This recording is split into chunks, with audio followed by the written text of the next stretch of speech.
Good afternoon, everyone. I'm just waiting for a couple more task force members to join, I think, and then we'll get started. Hello, Jennifer. Hello, Assemblyman. How are you, sir? Quite well, thank you. Good.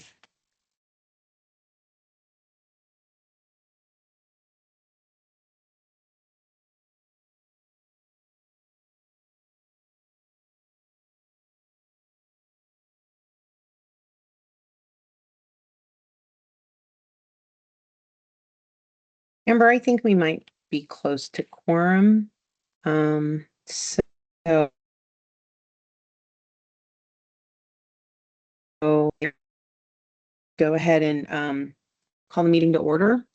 And then I will pass it over to Amber to do roll call. That's Amber Powell from the Office of Energy. Pass it over to Amber to do roll call and establish a quorum.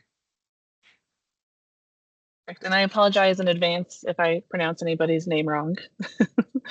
Jennifer Taylor. Present. Elise Porto. Andrea Martinez. Present. David Rubin. I think he might be in the wrong meeting, but I gave him the updated info, so hopefully he'll be here shortly. Eric Hansen. Present. Gail Bates. Present. Haley Williamson. James Hum. Here.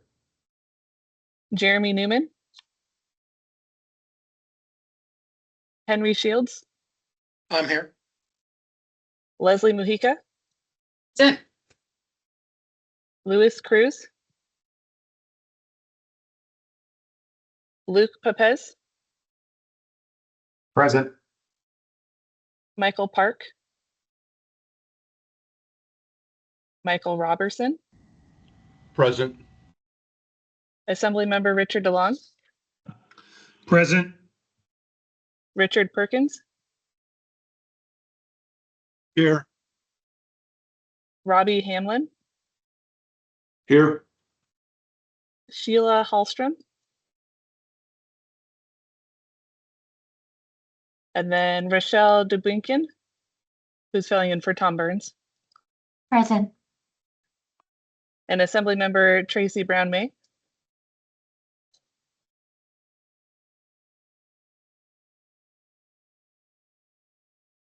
And Amber, I do think that Mr. Rubin is in the wrong meetings. So if you wanted to take a minute and I can send him this as well. But I can also, if you want me to go pop in that one and let him know, I emailed him the info.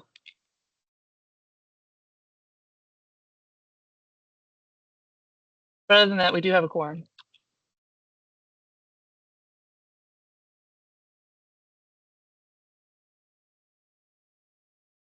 And I think the chair might have frozen.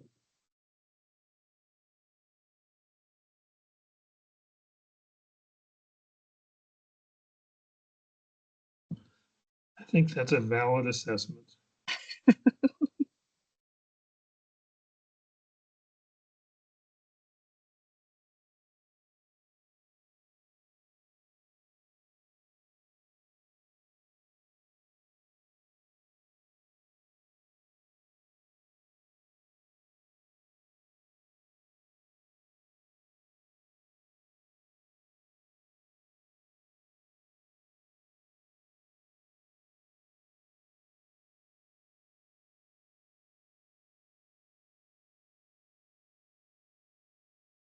She let me know she's going to restart her computer, so she'll be back in a moment.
did Amber let everybody know the plan? I am working on restarting my computer, but I'm on my phone right now, and then she's gonna go check the other room. And then we'll get rolling again with public comment.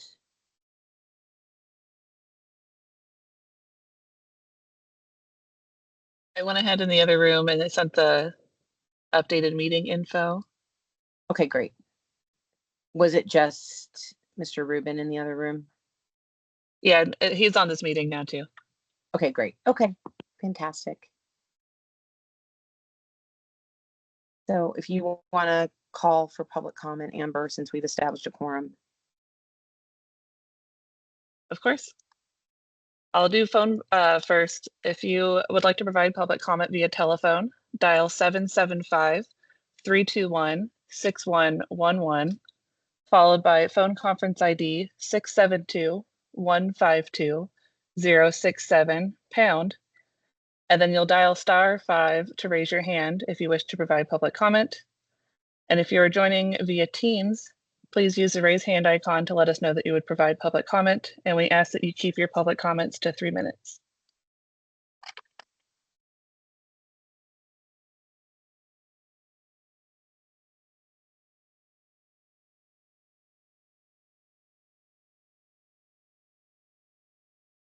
And as of right now, I don't see anyone wishing to provide public comment. And we will have another public comment session at the end of the meeting as well. Okay, thank you very much, Ms. Powell. So in lieu of me making, oh, sorry. Next up, consideration of approval of May 7th, 2026 task force meeting minutes. And I believe Director Hum is on that item. Thank you, Chair. I move to approve the minutes from May 7th, 2026 for the Regional Transmission Coordination Task Force. Leslie Mujica, for the record, second.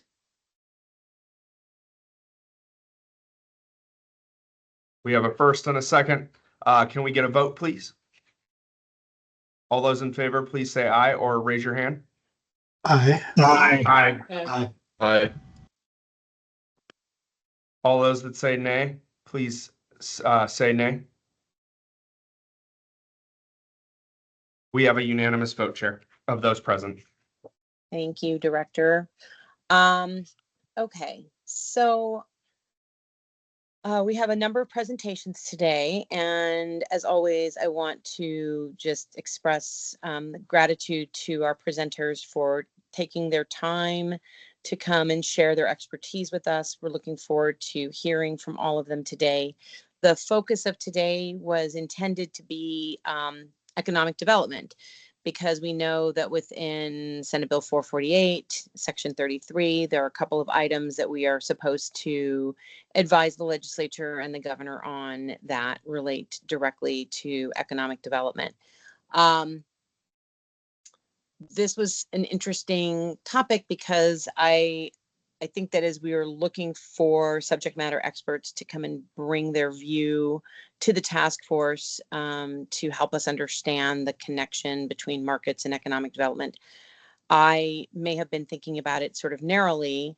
And also, as we look at the landscape in 2021, when this bill was passed, versus the landscape now for industries that need interconnections, for industries that might want to relocate to Nevada, for the priorities that the administration in Nevada has set in terms of economic development.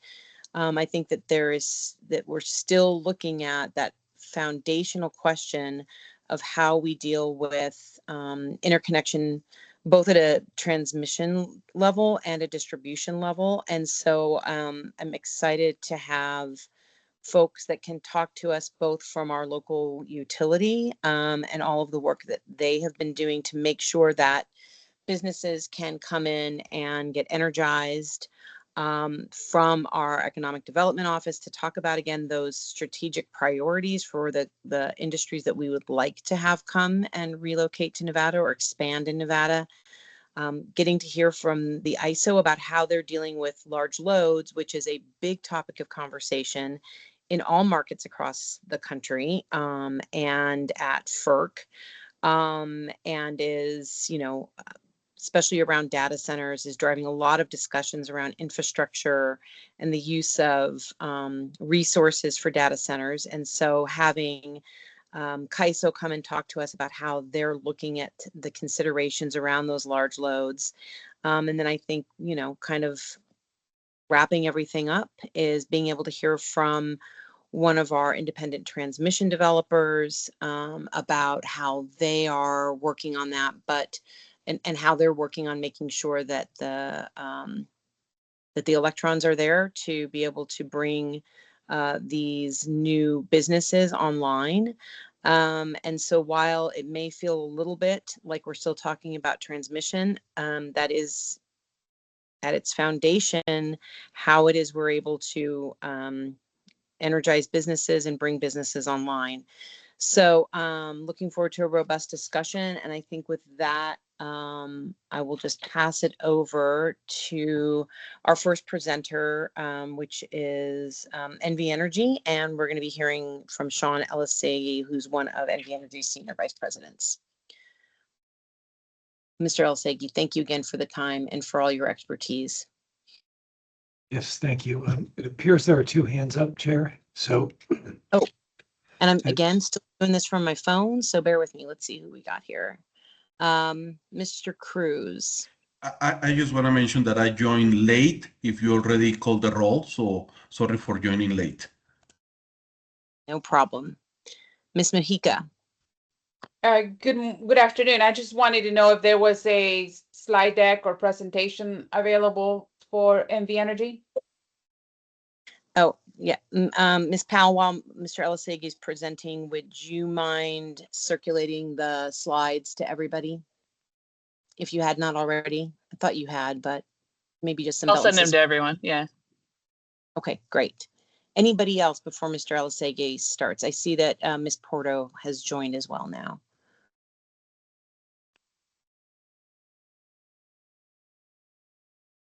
Okay. Thank you, Chair. And I'll be on camera, and I don't know the protocol. I assume if I'm speaking, I'm on camera. First, thank you, Chair, for the opportunity to present today to the Regional Transmission Task Force. I see quite a few familiar names on the attendee list. It's great to be here. Starting with the first slide, I have to make a correction already. My colleague, Jeff Brigger, the Vice President of Business Development, will not be able to join us. So I'll be covering all the topics in our presentation. If we could go to the next slide. This presentation is going to cover three topics. I hope it's an interactive discussion, so please feel free to ask questions as we proceed. Topic one is in-flight transmission projects.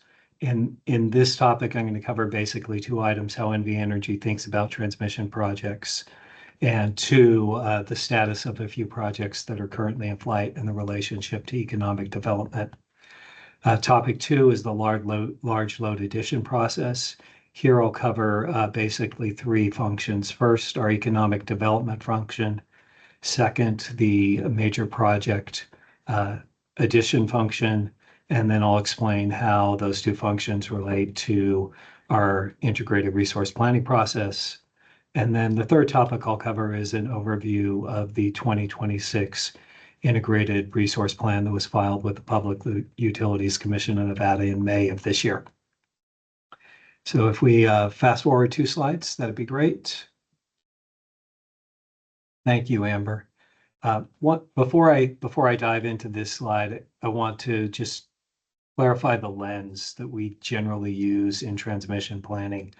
I think one important point is analytically, one of the key assessment lenses that transmission projects go through, whether it's the One Nevada transmission line, the Green Link project, or regional projects that we'll talk about on the next slide, is diversity. Specifically, what diversity benefits is the transmission trying to unlock? Diversity of load, diversity of resources, because ultimately the efficiency of the electric system turns on how we can match imbalances between load and generation to use our system collectively more efficiently. This slide covers 3 basic projects known as GreenLink that are currently in flight in the state of Nevada. GreenLink West, which is a west side interconnection between Las Vegas and Yerington. It ends at the Walker River substation. The purpose and what this transmission project did allows north-south transfers, improves reliability through a redundant connection to north-south, redundant to the One Nevada transmission line. It improved import capacity to northern Nevada by 725 megawatts, all of which is currently subscribed. And it is proximate to renewable energy zones, furthering that diversity discussion by allowing the integration of diverse, variable renewable resources into the system. The second component of that project, or what we call the GreenLink Common Ties, those run from the Walker River substation into the Reno Sparks and Tahoe Reno Industrial Center load pocket that allows delivery of energy from the Walker River substation into those 2 load pockets, facilitates large load interconnections primarily in the Tri-Center. And then the third component of this project is GreenLink West or GreenLink North. That's an east-west interconnection that further improves import capability into northern Nevada by another 800 megawatts. It is fully subscribed. With respect to the status, GreenLink West is currently scheduled to be in service on December 31, 2027. And GreenLink North is targeted for December 31 of 2028. Key relationship to economic benefits. Number 1, generation of economic activity during the construction phase. Number 2, long-term statewide economic growth in northern and southern Nevada. I think number 3, back to efficiency and diversity to the extent we have the ability to import energy and the ability to move energy north and south and east and west. We further improve our ability to capture the most efficient generating resources and match those with our load at any given time. Happy to take questions on this slide before I move on to the next, which focuses on a few regional transmission projects. Okay, move on to the next slide then, please. This slide covers a couple of regional transmission projects. Importantly, it shows the footprint of balancing area authorities, including Nevada, that are leaning towards the participation in the CAISO's extended day-ahead market. I would like to note that NV Energy did obtain approval to participate in the extended day-ahead market and plans on beginning participation in that market in October or the fall of 2028. This is a natural extension of our participation in the energy imbalance market that the CAISO created, which we obtained approval to participate in 2014 and began participating in 2015. That's a perfect example of the diversity benefits that can be gained by regional integration and participation. One of the benefits we see in the energy imbalance market is the ability to receive lower cost variable generation at times when it's available to us, and then we back down our generation to do so. With respect to projects on this slide, I'll briefly touch on 3. Transwest, that's a project that would impact Nevada by driving or allowing access to more diverse generating resources to the east of us, increases import capability into southern Nevada. The Cross-Tie project could impact northern Nevada, particularly improving reliability. And then what's been known as SWIP North or Online North, that's an interconnection from Robinson Summit into Idaho. My understanding is that project is currently under construction, and that will provide increased import capability into northern Nevada, as well as provide access to more diverse generating resources in Idaho. And then lastly, one component about NV Energy is we do participate in the Northern Grid regional planning process. That regional planning process allows for like-minded utilities and utilities that are members of that process to engage in regional transmission planning, identify and evaluate the diversity benefits of various projects, and pursue them when they make sense to the participants in those projects and the related balancing area authorities. Happy to take any questions before I move on to the next section of our discussion. I believe it's Assemblyman DeLong. Yeah, could you, do you have any idea on the timing for the cross tie and the EWE? I don't, sir. Those are, I really can only speak to those projects that over which NV Energy has control. I can reach out and identify and see if I can gain any information about both of those projects. And just to Thank make you. sure, it's cross tie and EWE. Correct. Okay.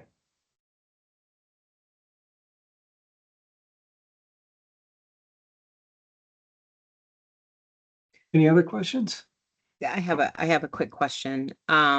While I recognize that you guys, that NV Energy only has control over the lines that it is building, does the Northern Grid regional planning work include regular communications with either the merchant line builders, developers that are engaged in, say, like SunZia, and the utility transmission owners that are building out some of these other projects? What, if you can talk maybe a little bit more about, if you can, that planning process with the Northern Grid Regional Planning Group? Yeah, I'll have to ask if my colleague David Rubin can provide any information specifically while the resource planning function does report to me ultimately. I'm not actively engaged in the resource planning process. So maybe David could fill in any information about Northern Grid planning. Yeah, And then I can also IM some of my colleagues and see if they can give me some information, Chair Taylor. Thank you. generally, Chair Taylor, we see those projects, I think, less in the Northern Grid process, which is sort of its own sort of bottoms up look at regional needs. The merchants are usually trying to fill sort of specific relationships between generation, sort of the wind resources that they're trying to move west. We see them when they come to us, for example, Trans-West Express with the interconnection process to us, and that's really our transmission planning group working with the projects directly. So less through Northern Grid and more through the bilateral, making sure that the systems interconnect properly. Okay. And then kind of a follow-up question, and we may have discussed this in the last meeting or in a prior meeting, but with some of the FERC orders around transmission planning, can you just remind either of you, if you know, remind the task force on any transmission studies or transmission planning studies that might be being done at NV Energy? We certainly have our regular process, the annual process, as you indicated, FERC Order 1920, and we've got our compliance filing in, and it basically mirrors that of the other Northern Grid members. Would be looking at a longer term planning process that would start a couple of years after FERC has approved it. So it's really an enhancement to the existing regional process, which came out of Order 1000. And then it would be an enhancement by additional scenarios, looking at trying to develop a more robust look at plans with a longer duration out timeframe.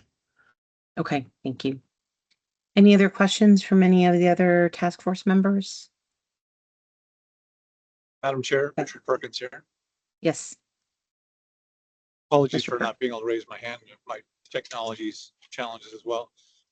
First, my condolences to Professor Elisegi for having to subject himself to our task force, but we really appreciate your presentation, Sean. In the course of this, and it probably will be addressed as I know how detailed you can be, but in terms of what NV Energy understands to be the request for future energy, particularly during this IRP, can you compare that vis-a-vis what we believe our generation, importation, and transmission capacities will be? Again, if I'm jumping too far ahead in your presentation, I apologize. Yeah, if you don't mind, Mr. Perkins, I'll address that maybe in phase 3 of my discussion, if that works when we get there. And if I fail to do so, I'm certain that you'll remind me to do so. No problem at all. I just wanted to be sure that it's part of the presentation. Thank you. Yep, absolutely. So maybe if we then move on to sorry, if there are no other questions. Apologize. Yep. No, I'm not. Anyone else have any questions? If not, please move to your next section, Mr. Elisegi. So the next section is large load additions, and we can fast forward to one slide. Yep. So there are really 3 components of large load additions, and the first is what I'd like to call the front door, and that's the business development team. You know, the key is that the business development team is the outward-facing contact for NV Energy for load looking to locate in Nevada. They engage and work with potential load to identify the needs of the load and assess and identify opportunities where that load could locate within our service territory, be it north and south. Then they translate customer needs. They serve as a middleman to translate the customer needs to the internal teams that use that information to plan for the facilities needed to interconnect that load and the generation and transmission resources needed to produce energy and deliver that energy to the substations that ultimately deliver the load to customers. Then they coordinate our internal response. They translate the transmission planning information back to customers so customers can understand. And then they assist in advancing viable projects. So that's the front door. The next slide gets into a little bit of detail about what the business planning team offers. They will conduct utility rate and tariff analysis. They'll take projected usage from customers and translate that into actual potential bills under NV Energy's rate schedules. They assist in site selection and coordination. They provide information on incentives, transportation infrastructure, workforce availability. They provide power due diligence planning. That's that function of saying, these are areas where we have transmission capability within our system, areas where we don't. They coordinate with city and county planning. And then I'll move on to the next slide if there are no questions about the business development team. Support tools and resources. They provide discovery packages to customers. Those rate estimates, ultimately they want several months of historical bills at another location that show actual usage so we can translate that into Nevada usage. They offer a Nevada site locator, which is a GIS-based database. And then finally, they provide Western State business tax information, cost of living indices, and logistics and data. Now I kind of get to the meat of the planning process in the next slide. So this is a simplification of a complicated process about explaining how NV Energy addresses large load interconnections. So once the information comes in from business development to the front door, it is translated to the major projects team. The major projects team works with the transmission planning function to identify what would it take to interconnect load at a given location. That's a load-driven transmission study that has a site for delivery of energy and assumptions about the location of generation that might need to be interconnected to serve that, to produce the energy and deliver it to that customer. That goes to the major projects, to transmission planning, and then translated back to major projects in a document that is a study that says these are the facilities that we will have to install in order to accommodate a load addition at a given location, effectively back to a substation that could receive power. And then that ultimately translates into an agreement that we call a high voltage distribution agreement that many of the people on this call are familiar with on the customer end, that says NV Energy will construct these facilities, sets out the rights and the duties of the obligation of the customer to provide funding for those facilities. And those facilities are constructed to provide the pipe or the mechanism to convey power to the customer. At the same time, the information is passed along to the integrated resource planning process, and the integrated resource planning team begins studies, both transmission and generation studies, that identify the generation resources that will be needed to serve the load, the transmission resources that will be needed to integrate the generation that ultimately delivers power to that substation to deliver energy to the customer. And that all culminates in a filing of an integrated resource plan before the Public Utilities Commission, in which all stakeholders have the ability to comment on the 20-year plan, which is broken down with a 3-year action plan.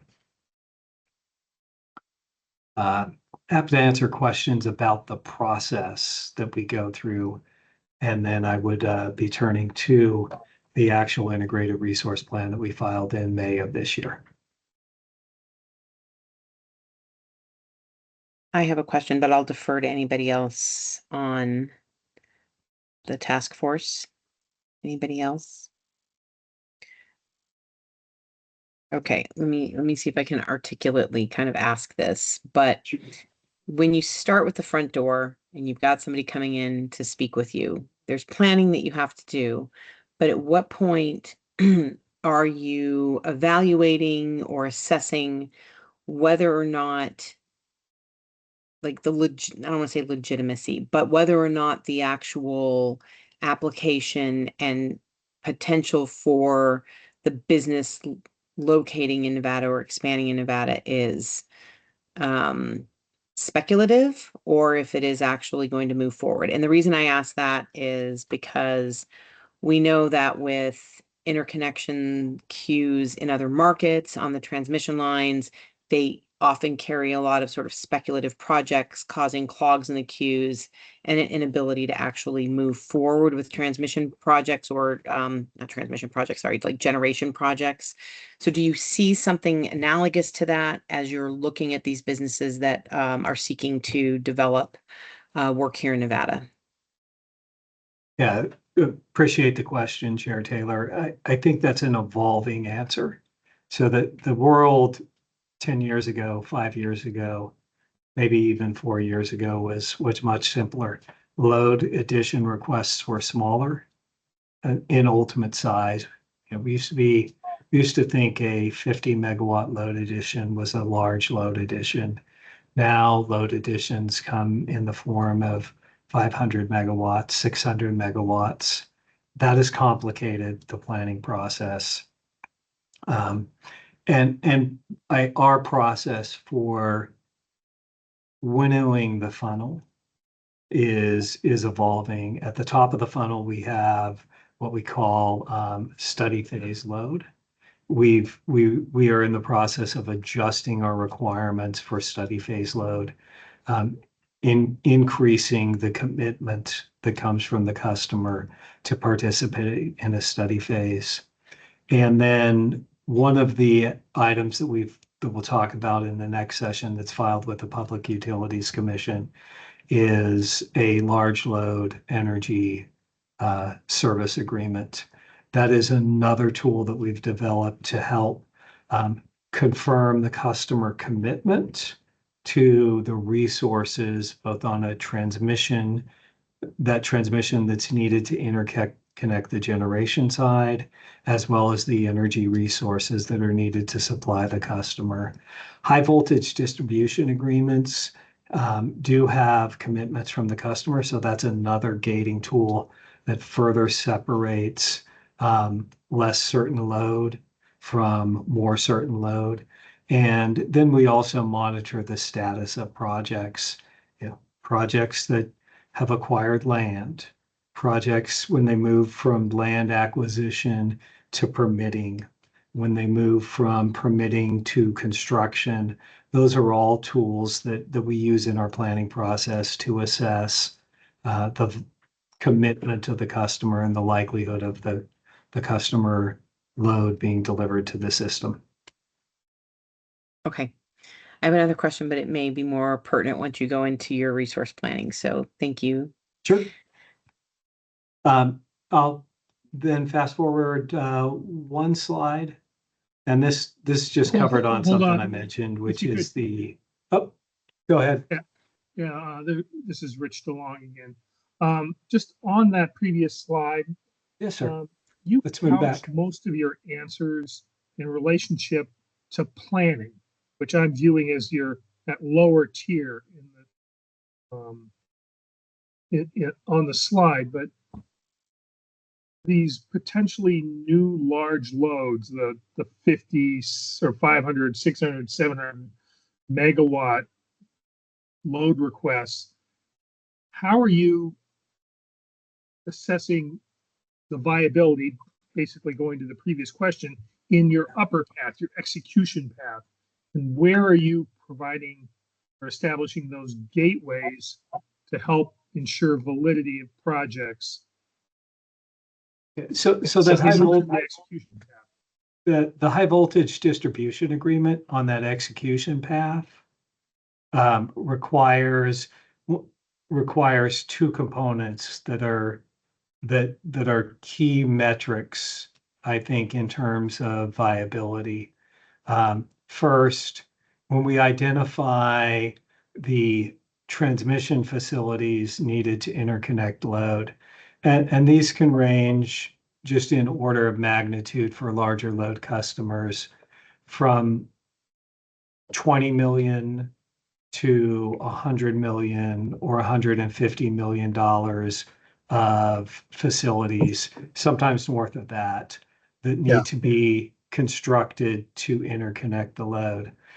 We have moved to a process. There's a component of that construction that we call contribution in aid of construction. So that relates to those facilities that are specific and unique to the individual customer. Those costs are advanced by the customer in cash and eliminate utility investment. So the utility does not invest in those facilities that are specific to the customer. We also, particularly for large load projects, have a process called advance subject to refund.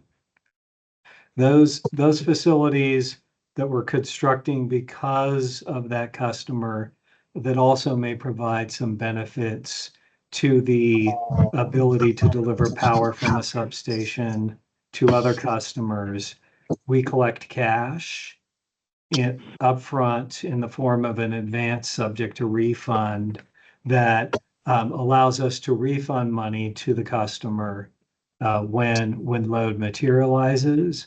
But both of those mechanisms together result in a strong financial commitment from the customer to the project when the agreement is signed. And there are several customers that have committed in advance significant amounts of money to the company related to the construction of those facilities. Just a quick follow on that. So Yeah.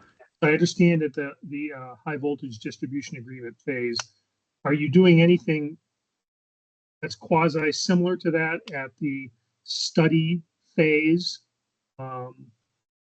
Basically requiring the customers to basically pony up money to help ensure that it's a real project.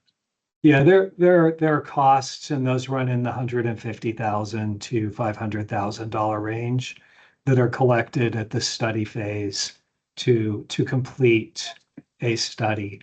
At that point in time, though, a customer really has not entered into a process where we are planning capacity for the customer. So there's a small planning component in our process for study phase load, but it's very minimal.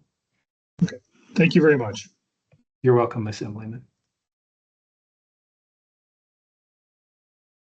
Okay, we'll move on to the and just before I do move on, I know there are some customers on the call who've had those high voltage distribution agreements.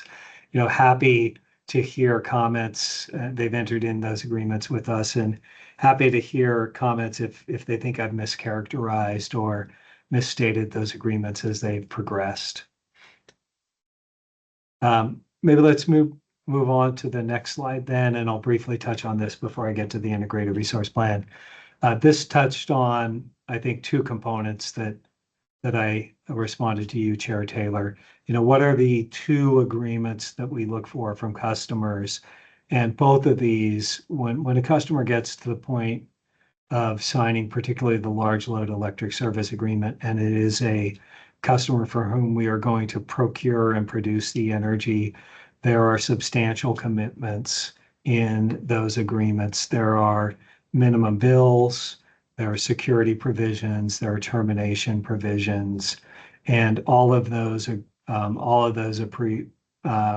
provisions are designed to do a couple things. Make sure that we have cash during the construction phase process to finance the facilities, like the generation resources that we are committing to. And then two, to ensure that when we construct and bring the facilities in service, the customer will pay the fair share associated with those facilities to mitigate any impacts that the construction of those facilities might have on other customers.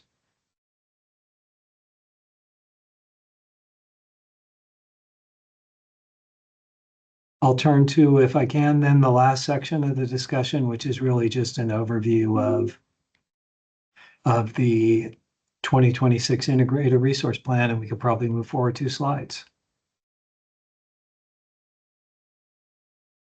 And I'll try to touch on Mr. Perkins' answer your question here about transportation import capability.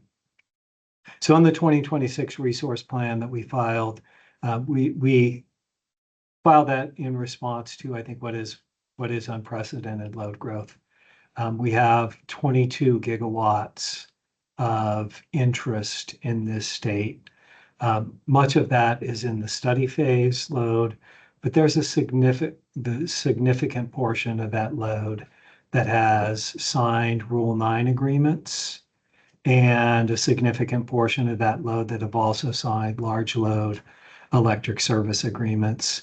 And by significant, there's over 6.2 gigawatts of signed high voltage distribution agreements, some of which are facilities that are already in service, some of which are facilities that have acquired land but haven't begun grading, and some of which are facilities that begun grading, some of which are under construction.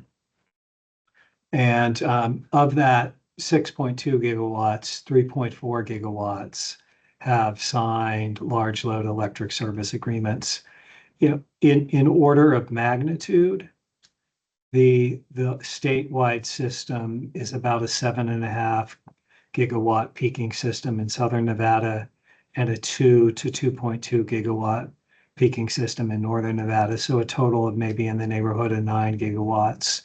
And we have 3.4 gigawatts that have asked for service by full service by 2032. So that would be a 30% approximate increase in the peak needs of the system by 2032. In order to meet that load growth, we've asked for 4.3 gigawatts of renewable energy. Those are signed contracts with third parties, independent power producers, companies such as I saw a presentation from NextEra, the Grid Alliance West component of NextEra, but NextEra power producer entity, companies such as Ormat and companies such as Fervo, all of those types of companies are the independent power producers delivering both renewable energy and storage projects. And there's 5.1 gigawatts of storage and then another 180 megawatts of geothermal capacity. And in addition, there's also some some thermal projects proposed. So we can move on to the next slide where we'll dive into just a little bit more detail. This shows that tremendous load growth that we call our base case. And the base case includes some component of that 22 gigawatts at various mitigated levels in the load forecast through 2060. What's really important is that 3.4 gigawatts of signed LLESAs track the curve of the base case through 2032. So, you know, put in real simple terms, that load growth through 2032 is represented by signed large load electric service agreements that if those agreements are approved by the commission and become effective, provide significant assurance that the customer load would be delivered. And then the base minus case on this slide is what we would do kind of in your grandparents' old utility. What would we be doing as ordinary course of business without those large load additions? That's our projection if we did not see those large load additions. And then the bar charts are generation resources that are currently in flight and existing and approved resources not yet in service. And it shows the gap that we need to start to acquire in order to serve that base load forecast, which is why we've asked for power purchase agreement approval and it of 4.3 gigawatts, battery storage of 5 gigawatts, and then 1.2 gigawatts of thermal generation. What is also key, back to Mr. Perkins' question, you know, currently GreenLink North is fully subscribed. GreenLink West is fully subscribed. If and when SWIP North is completed, that will improve import capability into Northern Nevada. That the amount of that capability has not yet been studied and has not yet been posted. So we would need projects like that to materialize in order to improve import capability into the north. And we need to begin planning projects for the 10-year timeframe that would improve import capability into Northern Nevada and Southern Nevada. I can move on to the next slide. And these slides may cover things that we've already spoken about. I have a hand from Mr. Cruz. Yes, wondering why the drop in 2050 Let's go back to that slide. generation. Yeah, I have to blow my own slide up. I apologize. Yeah, 2050 assumes that, so that is the state's renewable energy carbon neutral target. So it assumes that all operating thermal resources kind of that large component in 2049 are retired in order to meet the state's zero carbon emission standard. That's a planning assumption we make, but that explains the reduction in 2050.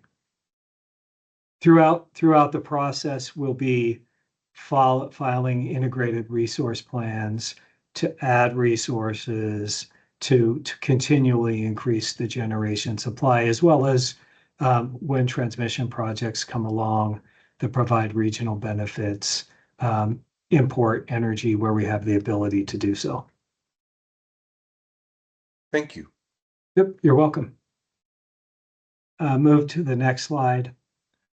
This just summarizes a couple items that I've touched on, but it's 23 power purchase agreements.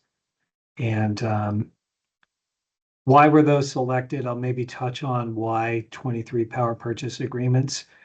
Nevada does have a renewable portfolio standard. Those resources help us meet the renewable portfolio standard.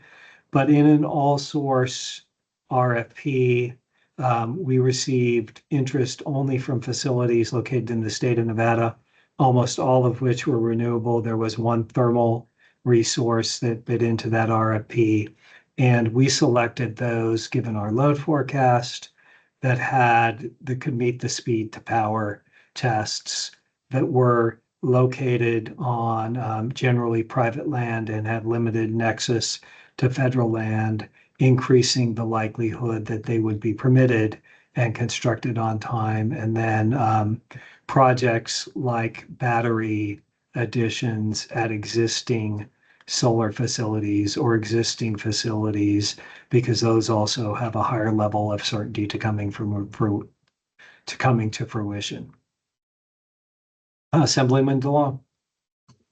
In this slide, have you assumed any of the Esmeralda 7 projects coming to fruition? I don't know the specific answer to that question, so I'll have to follow up, Assemblyman. Thank you.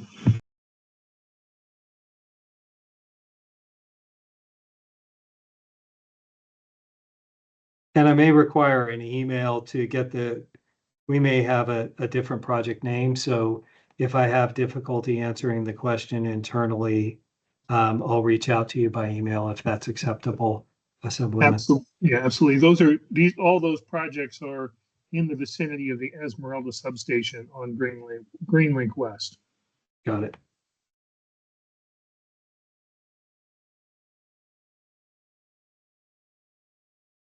Okay, move on to the next slide. We've covered much of this, but this is the overall thermal and renewable build out through 2032, and it shows the additions of proposed facilities. What I would note is that the thermal component is a small component of the overall build out. It is the 2030 and 2031 projects are aeroderivative projects that were selected primarily based on speed to market, the ability to obtain turbines and bring those turbines to market in the time frame, because frame combustion units are not available in 2030 and 2031. Also, the build out has been staggered in modular levels so that we can continually assess our load forecast, ensure that load is materializing as predicted, and minimize large wagers on items like H-class combined cycle units. And then move on maybe to the next slide, which I think is the end.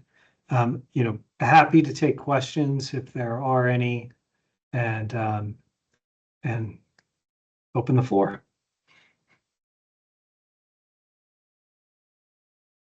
Hey, Sean Richard Perkins again. Yes.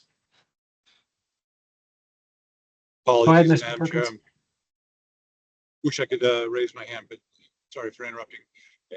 In the course of the rest of your discussion, can you also address, the elephant in the room these days seems to be about data centers and the load that they're going to put on our system, and how will NV Energy address that in a fashion that doesn't put a burden on the current ratepayers?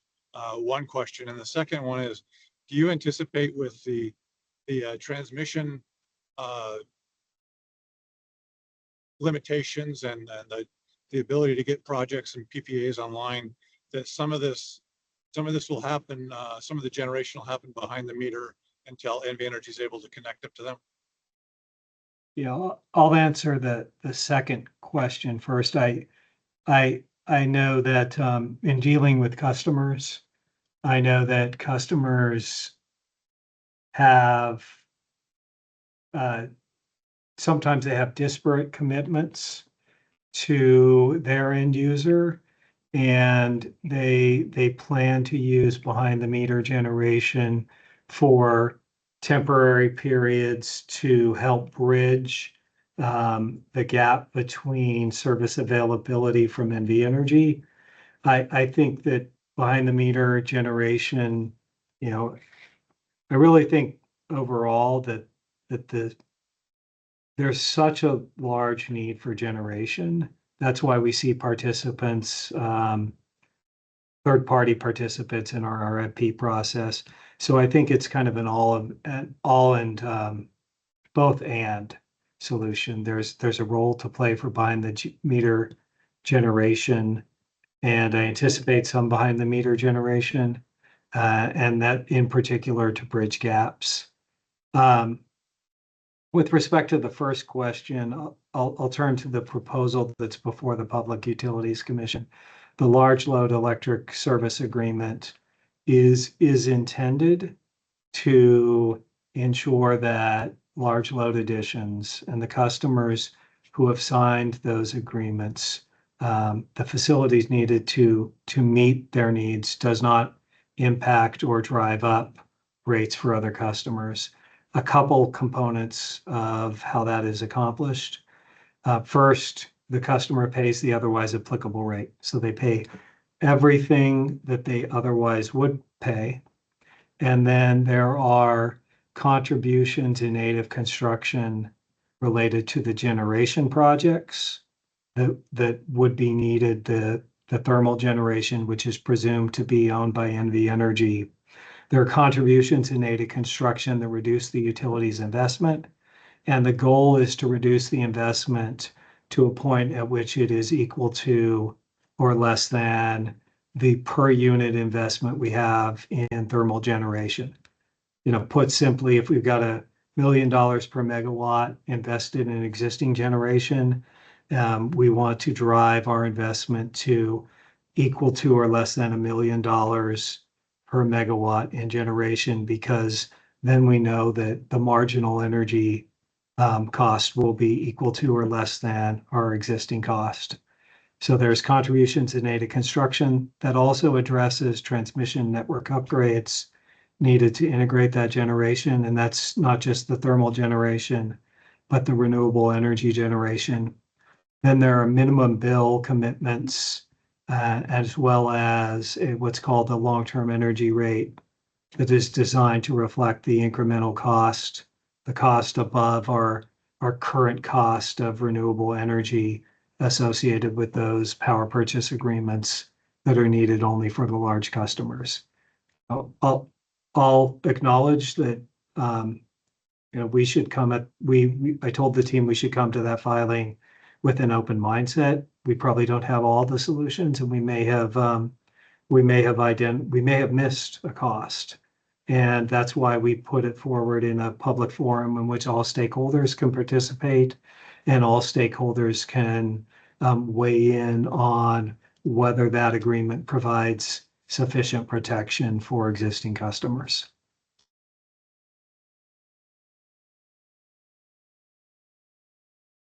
It's a long way of saying we've got the goal Thank in you. mind and hopefully we hit the goal. And if we didn't hit the goal, we'll receive feedback from the stakeholders and we'll adjust and hit the goal.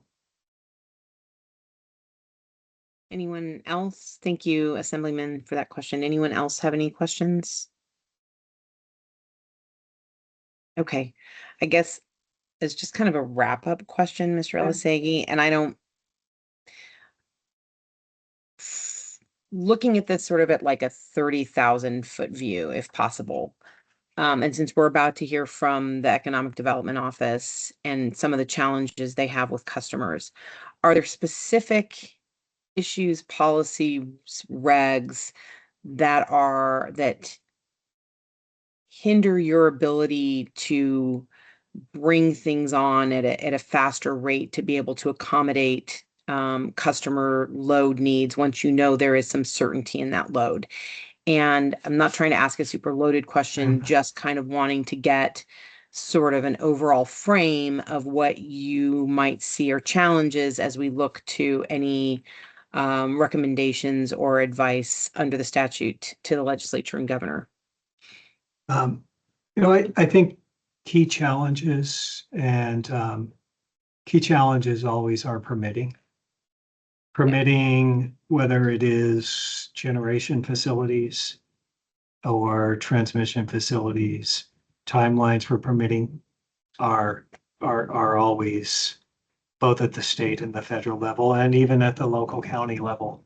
And that's not to cast aspersions on any of those entities. It's just to say that much like NV Energy is seeing unprecedented growth, all of those entities are seeing unprecedented requests for unprecedented permitting requests. And there are limited resources, and when resources are unlimited, you can solve those problems, but unfortunately, that's just not the case. That would be the key item off the top of my head. I'll give some more thought to that question, Chair, and maybe if I come up with others can answer. Okay, thank you very much. Yeah, you're welcome. If there's nobody else, then Mr. Elisagi, thank you again for your time and your thoughts on this subject, and appreciate all the work NV Energy has been doing to bring more load online. And we'll let you hang out if you want or not. And thanks for the follow-ups that you've been kind enough to say you'll work on. Thank you for the opportunity. I will stay on for about 10 minutes, but then I have to drop for some other matters. So thank you again for the opportunity, Chair. Thank you again. Okay, so next up we have Melanie Sheldon, who is the Senior Director of Business Development with the Governor's Office of Economic Development, and we are glad to have her here. So Ms. Sheldon, go ahead and take it away. Thank you, Chair Taylor. I'll share my screen and you can let me know if you're seeing that okay. Yep, looks good. Perfect. Thank you so much. Thank you for having me. Melanie Sheldon. I'm the Senior Director of Business Development for the Nevada Governor's Office of Economic Development. I'm going to start with a quick office overview and some target sectors, and then I'm going to go into a little bit of a detail about what we're seeing, the current climate, and I will finish up with some of the challenges and how we're addressing them from our perspective at our agency. I do apologize for anybody who has the background on GOED or knows what we do. I won't spend a lot of time on this, but for anybody who doesn't, we're the State Economic Development Agency. We were created as a response to the Great Recession in 2011. Initially, the charter started and it continues as building economic diversification, which is then a path to economic resilience and reinforcement. We had lost approximately 180 jobs in that recession, and initially when our office was created, our target job number to bring back was 50,000. At the end of Governor Sandoval's term, who had actually announced that 50,000 job number, the jobs brought back was 240,000, $8,000, but I will say that was prior to COVID. So we kind of had to start again in some areas, but that was kind of showing what had been done between the creation of our office and 2018. So this is a really busy slide, and once again, I'm not going to spend a lot of time on this. You'll see the middle row in blue kind of talks about the different departments in our office. So I oversee business development, and that's international and domestic, and we very much focus on business attraction and retention and growth of existing businesses. But we are a small corner of the agency, as you will see. We have our Office of Entrepreneurship. We were the first state in the nation to actually open a state Office of Entrepreneurship. We have our Apex Accelerator, which works closely with small businesses to help them pursue government contracts, and that's everything from the local school district to NASA. We have our wonderful healthcare industry specialist, who is very ingrained in the local health sector, well, the state health sector, I should say. So a very great rural community and economic development team who also do some really good work and oversee some federal funding programs as well that they can deploy in rural communities. It's very busy because we're kind of highlighting everybody else that we deal with when it comes to economic development. It's so multifaceted, and every project looks a little different, but you'll see we have our chambers, our municipal partners, we have our regional development authority partners, then we have our state agencies such as the Governor's Office of Energy, DEDA, and going down once again, it continues. But we talk about our utility partners, our educational partners, and basically we run on a state, regional, municipal economic development model. And so when a company might be looking to come in, we will intervene with, we'll find out what's going to bring most value to the company and the project. And then we'll also start to bring in our partners, whether that be utilities or workforce or potentially tax abatements or introduction to local government or all of the above or none of the above. But we are lucky enough to have such a cohesive group of economic development professionals, both direct and adjacent in the state. So that's how we would approach it if a project comes directly to us asking for guidance. These are our target industries. They're certainly not the only industries that we would ever want to work with, but these were identified as part of our 5-year strategic plan. They were selected on the basis that they are a very good natural fit, that we've seen some real organic growth in some of these sectors, that they're a little bit more legacy, or also that Nevada has some advantages that make us an attractive location for some of these, such as when you're talking about transportation and logistics and having access to 5 major ports, and being able to service 9% of the US population within 1 day from Southern Nevada. So things like that, we took into account really where we are advantageous, and we developed our strategy around that. But as I said, this is not the only companies. We work with any and everyone that comes our way. Often, when it comes to some of the programs that we have, these also fit nicely into the programs that our office deploys, not just the tax abatements, but some other ones that I'll go into on the next slide. And this just goes over some of the tools and programs that we do have. The tax abatement program is probably our best known one, but there are some fantastic other programs that happen within those other departments I mentioned earlier, whether that be that Nevada Apex, which is assisting with small business. We have a workforce innovations director who works with new companies coming in and helps them identify different strategic university or community college partnerships and helps to build a pipeline and even curriculums for in-demand occupations that we see moving into our state where there may be potential gaps in the workforce. So this is actually an area that my team oversees, and this is Nevada tax abatements. These are all statutory programs. a company must hit a statutory criteria to be able to make an application for one of these packages. They are standalone packages and they don't work together. It is an application process via my team. Then we take that in front of the GOED board. The governor sits on that board, the lieutenant governor, the secretary of state, and then there's 6 appointed officials from across the business community. They make the ultimate decision and determination on whether an abatement application is going to be approved. But obviously my team has to make sure that if it goes in front of the board, it is a statutorily sound document.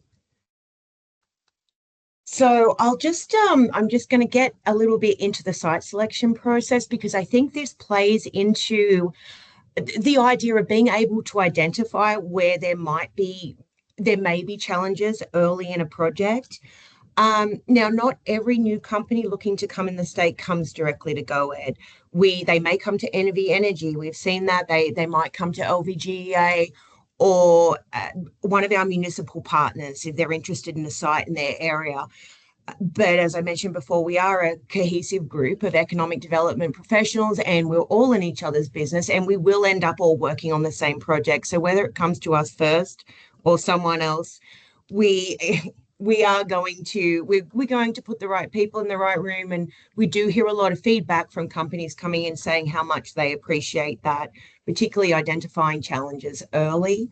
It's a little bit of an overview about how this works, but GOED or whoever receives this, request for site selection, we do work with the company, the utilities, the local government, our RDA partners, often our workforce providers as well, and different resources around that. If a company does come to us, we have them fill in a standard intake form. There's a high focus on as much detail around water and power that a company can provide. And when we do send that out to our partners to see if they have any suitable sites matching this form that the company has sent in, we include in that the water authority over the area the company is looking at, as well as our colleagues at NV Energy and Southwest Gas and WaterStart as well. So we will include them in to basically say, hey, this is what's coming into the area. This is what they're looking for.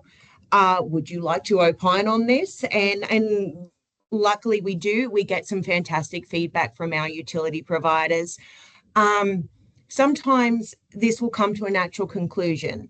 We will realize that potentially through this process, we can't identify sites that are going to meet the company's power needs, or their timeframes are a little too aggressive, or they use more water that can really be justified for a project in a certain location.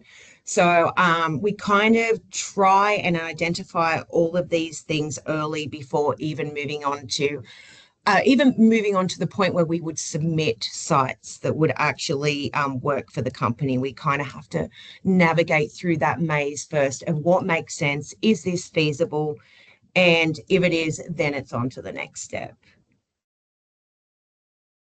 So the current landscape, as in a then and now, I think this is probably a good overview about what we're seeing around 2023.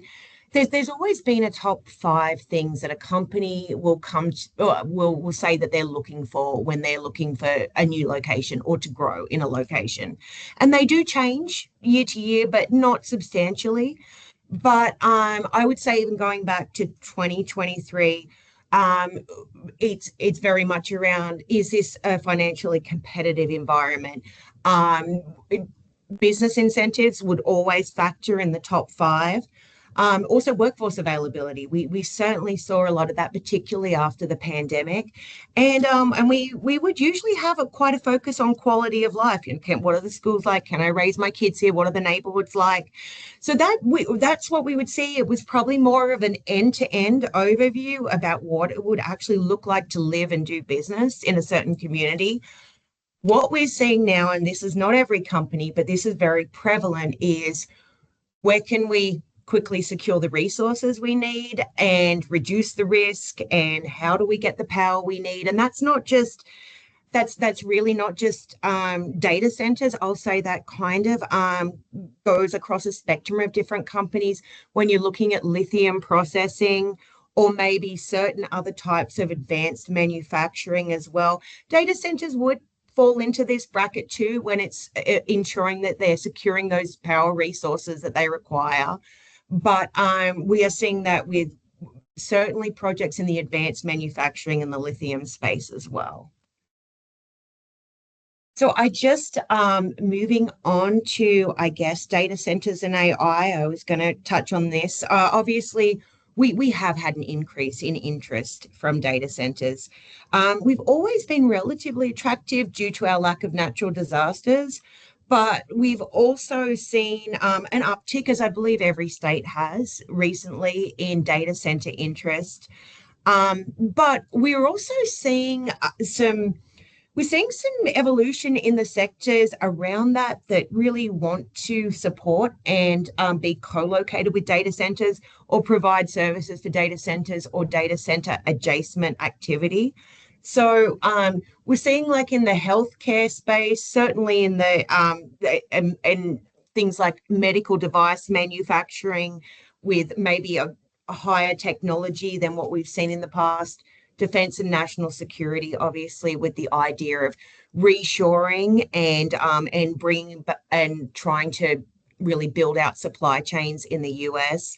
There's certainly been a lot of focus on AI, cybersecurity, I would say, falls under that too. Supply chains, logistics as well. We are seeing a lot more e-commerce warehousing come online than we had in the past. But this is all that to say that it's along with, I guess, data center interest. I think just the growth around the AI sector and AI adjacent sectors in general has been growing, and we've seen a diversification in the companies that we're speaking to.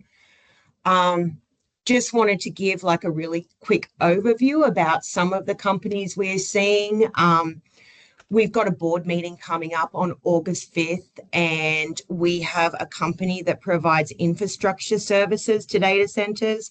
They are bringing in 2 operations. They have an application for Northern and Southern Nevada for abatements, and they're looking to build out 2 manufacturing facilities. We also in Clark County have a printed circuit board manufacturer who provides high-tech equipment to aerospace defense, medical, governmental agencies as well. But very quickly, you'll see we've seen advanced manufacturing with computer components. We saw one at the last board meeting that manufactures brushes to clean semiconductor components. Obviously, semiconductors don't work in Nevada really well, or semiconductor end-to-end facilities, but once again, component manufacturing or something that relates to that, we've seen an interest in, as well as when you go to technology and innovation. That last company was an expanding company in Douglas County. They do specialized equipment for semiconductor industry as well. So just an example of what we're seeing. And some of these also do require some heavier power needs. So along with what the industries they want to support, they do have some significant requirements in some incidences. At the moment, for data center wise, we have 74 data center facilities in Nevada, with the majority of them showing in Las Vegas. This is the pipeline that GOED is working with, specifically with data centers. Where you have that expressed interest and prospecting, I think that would go back to what my colleague at NV Energy was talking about, where they have to, they're considering a site, but there are so many other facets they have to understand first. They do have to speak to NV Energy. They must go through this discovery package that will be at a cost to the company. They have to determine if that's going to be feasible. once again, when we're in that prospecting stage, sometimes projects can come to a natural conclusion just because of their timelines or what's available, or maybe not engaging soon enough. There's a multitude of reasons.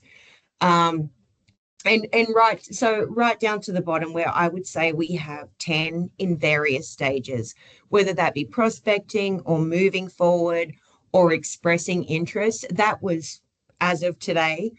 And then we do have like some that are they're deeper in the prospecting stage. They're more in the due diligence exploratory stage in both southern and rural Nevada. And then at the next board meeting we have in August, we do have one on the agenda for that, and they're within Story County.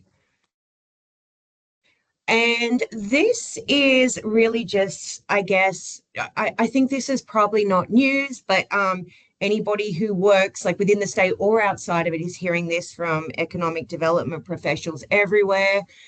And that challenge is going to continue to be the unprecedented demand. I would say within the forums that I speak to economic development professionals, this is a nationwide problem. The growth is very aggressive, and it's even keeping up or identifying ways that can keep up with that. And once again, not just data centers, but semiconductors, advanced manufacturing, in Nevada, lithium processing. So, and we're going to have a view to critical minerals processing soon. That's certainly another target sector that we're getting into. So there's going to be power considerations around that. But Nevada's in that same boat. Because of, I think, our very robust advanced manufacturing, particularly in northern Nevada, as well as our data center landscape and the other things that are emerging, some of this growth seems to be outpacing, and that's not anything to do with the energy provider. It's just the aggressive needs, the timeframes that are put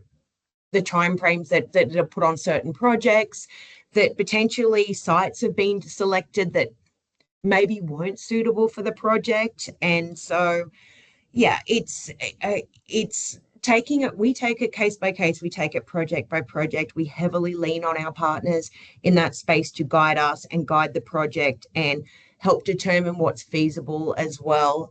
So that's been an approach that we're taking, being aware that we're seeing more and more of this unprecedented demand.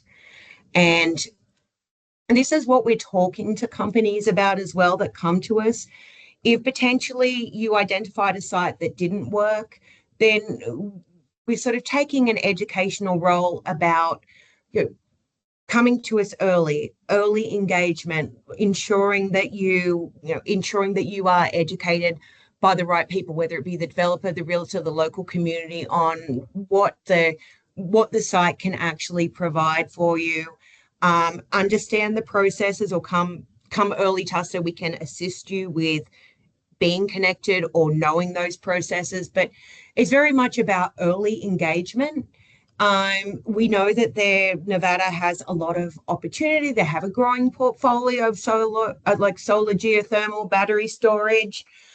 We know that's an option, but that's still, that's still in the developmental phase. We do see a lot of opportunity as well, but it is that balance between making sure we manage what is available and also educate and encourage companies that we're working with so that we can have an early intervention and hopefully a much more streamlined experience when they're looking to locate here. That's in a perfect world.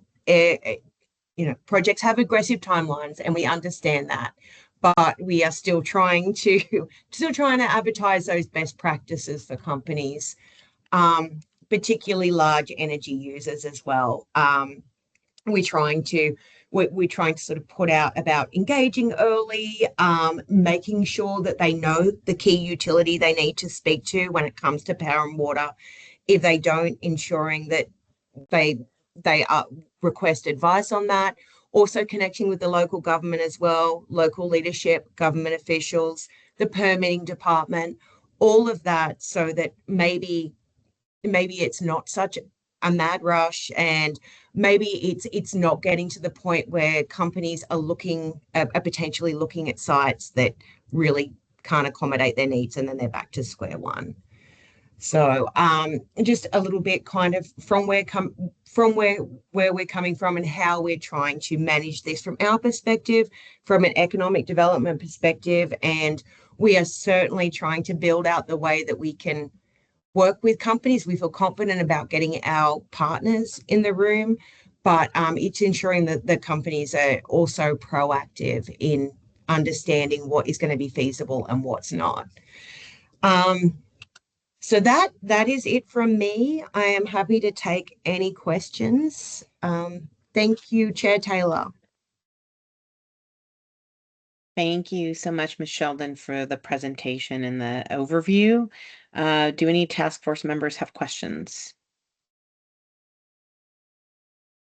You've just cleaned it all up. Nobody has any questions. Thank you. I guess one of the things that I would ask, and if you covered it, I'm sorry, but just when you talk to companies about their energy needs when they're coming and prospecting or that early engagement, what are the biggest concerns you're hearing? And have any companies decided that Nevada is not the place for them to be because they can't get interconnected soon enough?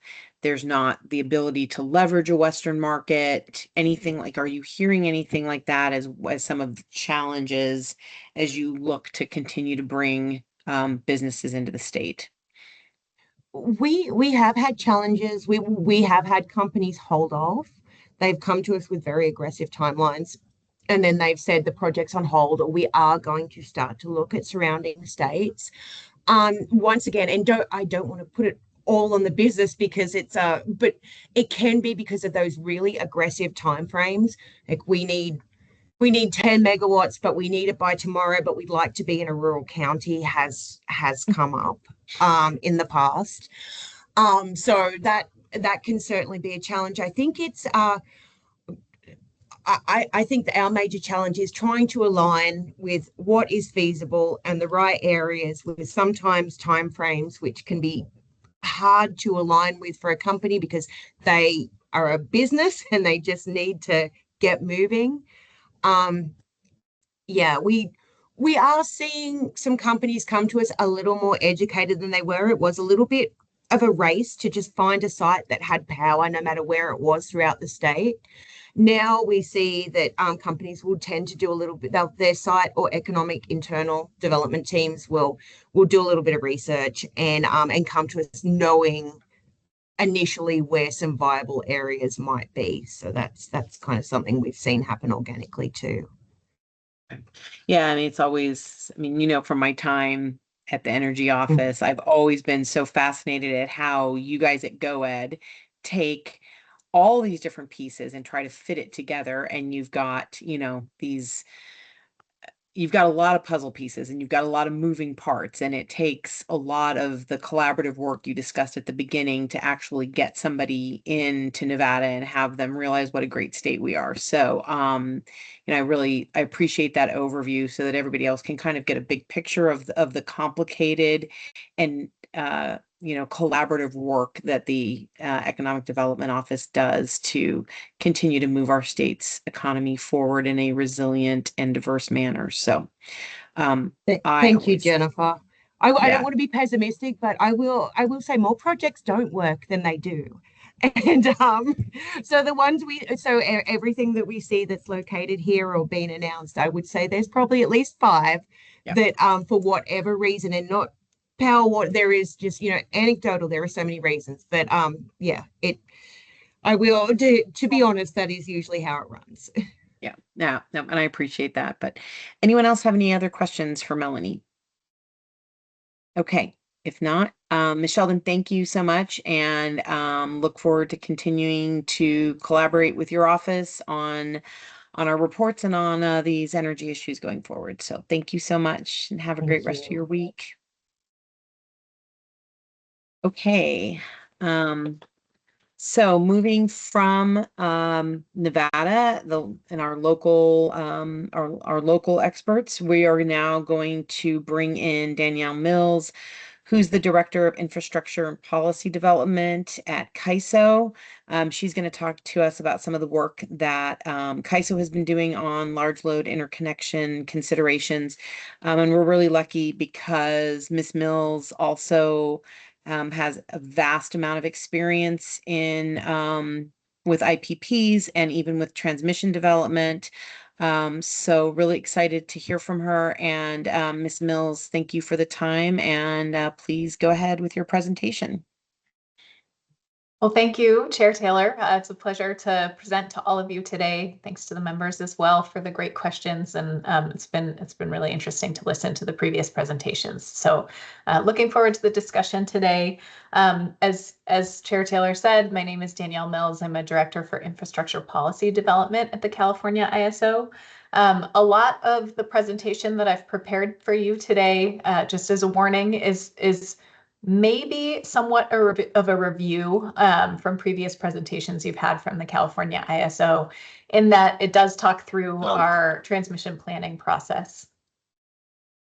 But I did also want to just... Sorry, what'd you say? Sorry, is there a question? Yeah, if anybody who's not muted, if you wouldn't mind muting yourselves. I think we're good. Okay. And please let me know if there's a hand or a question too. I might not be able to see it if there's a hand, so feel free to just jump in and interrupt me too.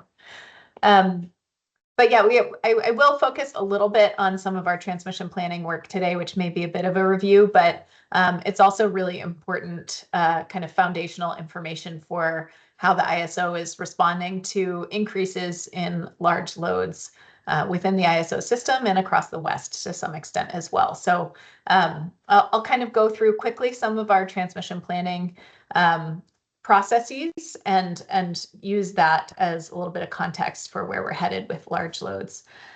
So just kind of at a high level, I want to emphasize that the ISO has worked really hard across the West with our partners and neighboring planning regions and balancing authorities to develop some creative solutions to make sure that we're looking for opportunities to develop new interstate, interregional transmission projects in the absence of a real viable framework for cost allocation and discussions. We've been able to arrange bilateral agreements like we have with the SWIP North project, as well as develop a new model for transmission development, which is called the Subscriber Participating Transmission Owner Model, which enables projects to develop on a merchant basis and then bring their projects in and finance them through the charges to load or through power purchase agreements rather than through the ISO's transmission access charge. So we're really proud of the work that we've been able to do with partners across the West to bring some new interregional transmission online. It's a real challenge, but it's so important, especially as we all face, increasing load growth, extreme weather, and all the uncertainty that's before us to make sure that we're creating real solutions. So as part of that, we work in multiple venues, both informal and formal, to do this, to share information, to respond to information, to study a suite of futures, like we're doing in the Western Transmission Expansion Coalition, and to respond to any federal policy as well. So this is just a slide for your reference of some of the forums that we participate in around interregional transmission planning.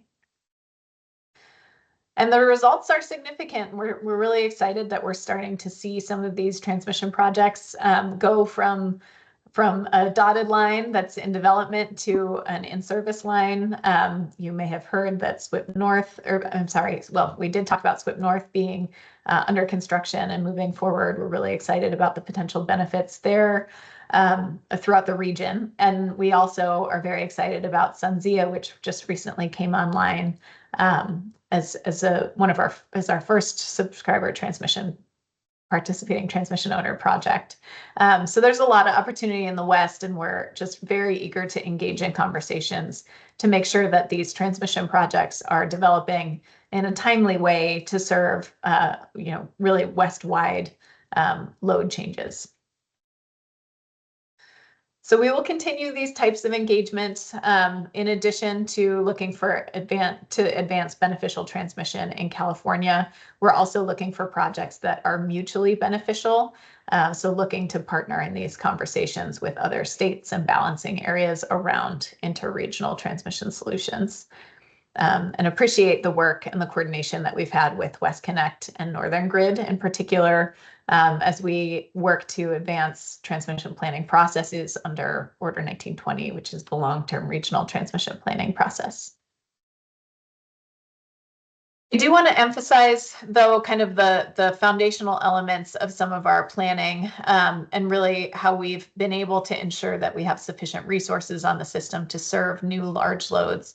And that's that we have a very tightly coordinated process within California with our state agencies. So the California Public Utilities Commission and the California Energy Commission are very closely linked to the ISO's transmission planning process, in that they develop really the foundational information that feeds into our transmission plan. So we start with the California Energy Commission developing a demand forecast every year. They look out in the 10 and 15-year time horizons. And then they pass that information that accounts for, data center increases and interconnection requests, electrification, consumption habits, extreme weather, all of that goes into the Public Utilities Commission's integrated resource planning process, where the CPUC develops a portfolio of generation resources, again, over the 10 and 15-year timeframes, that the ISO can then use in our transmission planning process. So this coordination on data and inputs is really critical, but the coordination doesn't stop there. And so the bottom half of this circle is really critical, because this is where we make sure that the good planning that's being done is also having an impact and resulting in real solutions and steel in the ground. So we have to link the transmission planning process with load serving entities' procurements. They have to understand where available transmission capacity will exist on the system, so that they know which resources have the highest likelihood of signing a generator interconnection agreement, completing network upgrades, and being placed into service. Similarly, developers of generation resources need to know where there will be available transmission so that they can develop the right locations to site their projects. So all of this information is really intended to be an iterative and cyclical process, going over year after year, to make sure that it's feeding into each other, and that we're planning the system very holistically and making sure that the resources that we're building and the infrastructure that we're building is always scaled appropriately to the needs of the ISO system. So with that in mind, we have seen significant increases in load forecasts over the last several years. And not only have we seen load increasing from year to year as we go forward, but we're also seeing the rate at which load increases increasing as well. So we are continuously adjusting our forecasts and adjusting our transmission plans to account for this increased acceleration of load growth. This is the graph on the left demonstrates the load forecasts based on the California Energy Commission's Integrated Energy Policy Report and their annual demand forecast. And then the graphs on the right show the ISO's response to those increased demand sensitivities and scenarios, showing that we expect to need roughly 75,000 gigawatts of new installed capacity by 2035. So that's in the 10-year horizon, and 106,000 gigawatts in the 15-year time horizon. So then we can differentiate between where those resources need to be developed and what types of resources need to be developed based on the Public Utilities Commission's resource portfolios. I also want to highlight here that as of January 2026, the CEC forecast data center load increased by 1.8 gigawatts by 2030 and 4.9 gigawatts by 2040. And so the transmission plan that the board recently approved is intending to account for that load growth with these graphs on the right. So we've had significant increases in the approved transmission that we've made from year to year over the last several years as well to account for this increasing load growth. The 2025-2026 transmission plan, which was recently approved this past March, approved 38 additional transmission projects with a total of $6.8 billion investment. And previous transmission plans were roughly similar. However, what we've seen is just that the last few years have seen significant increases in the amount of investments and the number of projects that we're building to serve this demand. So we do need to continue to focus on making sure that we're looking at grid enhancing technologies and the most cost-effective long-term solutions. We also have been doing a 20-year outlook since 2022. We first did this in 2022, and it was sort of first of its kind. We did it on a voluntary basis, and then we updated the 20-year outlook in 2024.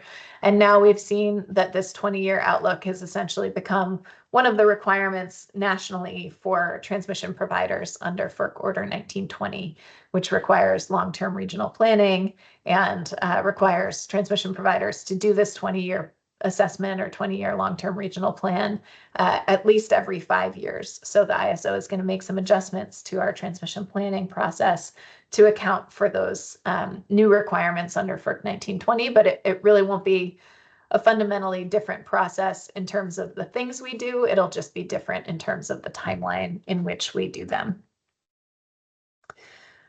I also want to emphasize another key element of this coordinated process that we have, which is the zonal planning process. So when we complete a transmission plan, we end up with individual zones where transmission has been identified as being planned and available in the future.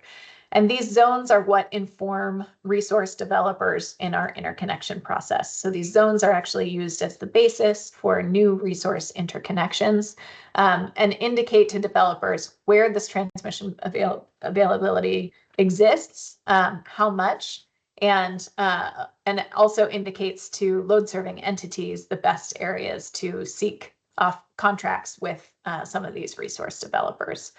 Any area that's outside of these zones and does not have transmission planned for it would have to result in merchant development of a generator. And then that generator would have to essentially fund the network upgrades on their own.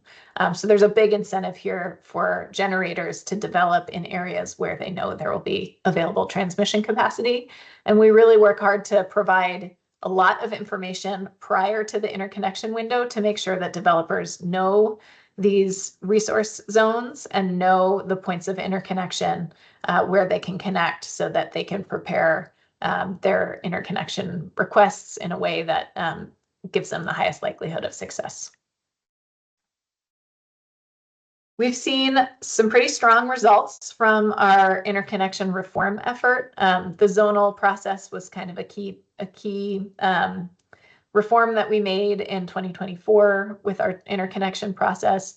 We really got to a point where we realized that foundational changes needed to occur to our interconnection process. I think like many transmission providers and balancing areas across the country, we were just inundated in cluster 14 in 2023 in particular with interconnection requests. And we had such vast numbers that we would not have been able to provide any meaningful results for those studies. So in cluster 14, we took an extra year to complete the results, and the results were not as useful as they would have otherwise been had there been like a more reasonable number. And then cluster 15, we received 541 individual interconnection requests for capacity that vastly exceeded 3 times the amount of capacity we expected to need even by 2045. And so at that point, we hit pause, reformed our interconnection process, and then sought new cluster 15 resubmissions based on the reform effort, and we're able to bring that number down to 255 individual requests. And then I have a slide showing the results of that effort on a future slide as well. But really the foundational changes were that we implemented this zonal approach. We aligned the project development and the interconnection zones with areas where there was need for these resources to connect. And we increased load serving entity engagement in assessing commercial interest in some of these projects. So rather than seeking interconnection requests, rather than allowing any interconnection requests to be studied, we raised the bar and really developed a screening process to make sure that we were only going to study the most viable projects going forward. I won't go into all the details on this slide, but this is just the interconnection process kind of from start to finish. A lot of the reforms that we made in our interconnection process occur, I would say, in sort of number 2 here, which is the cluster application window, and number 3, the customer engagement window. So it's really the reform really front-ended a lot of the standards that we set for making sure that we received the most high-quality interconnection requests out there. And then what that does is that if we're studying the right projects that have the highest likelihood of success, it increases certainty down the road once they get through the study processes and sign a generator interconnection agreement at the end of our interconnection process. Of course, the more resources we need to build in a given cluster or anywhere in our queue or in our system, the more work there is to do kind of after this step 7 in terms of making sure that network upgrades are complete. So that's something that we're paying a lot of attention to as well. So the results of this effort have been very significant and very positive. We did manage to reduce interconnection requests down to not only more reasonable levels that were studied, we had an 80% reduction in capacity in the system overall, but we have confidence that the projects, the 145 projects and the 68 gigawatts of resources that did advance through our study process are more likely to ultimately be placed into service. And that those numbers reflect the amount of demand that we have over the system. And so we still continue to study more projects than we expect to need. So the interconnection queue is still a very competitive space for projects to be able to ultimately succeed and be developed. But we're not studying so many projects that it takes the whole process down with it. And this is really important just to make sure that it's always tied to the amount of capacity and resource adequacy that we expect to need in our system. Excuse me. And we do have some positive metrics around this too. We've been able to onboard nearly 36 gigawatts of new nameplate capacity to serve our load since 2020. The last 2 years, we've brought online over 6.5 gigawatts of new generation per year. So that's an accelerated pace compared to what we were doing a few years ago. We also have over 185 gigawatts of interconnection requests in our system as of April of this year. 96 gigawatts of those 185 have executed generator interconnection agreements, and we have the transmission underway to bring online about 60 gigawatts of deliverability. So we do track these metrics to make sure that we are on track to bring the resources online that we're going to need to serve this load. So I know that's a little bit of a process, or there's a lot of steps in between the load forecast and actually getting some of these projects connected. So I will talk a little bit more specifically about some of the work that we're doing to address individual large load configurations. But again, I think it's important to emphasize that California is in a really different place than a lot of other Eastern ISOs and RTOs in that we do have sufficient capacity on our system to serve this emergence of large loads, to serve the data centers that are locating in Silicon Valley. And we are thinking too about how to make sure that we're able to leverage market mechanisms to be able to serve these loads west-wide as well.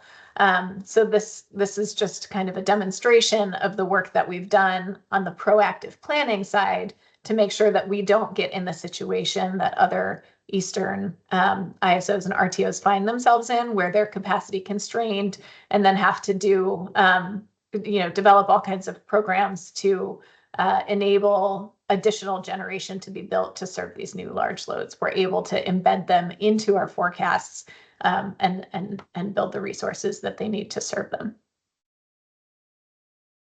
But with that said, we have begun a stakeholder initiative around large load considerations. And I think the first step that we did in that stakeholder initiative was to identify roles and responsibilities currently under our tariff that relate to large load interconnection and planning.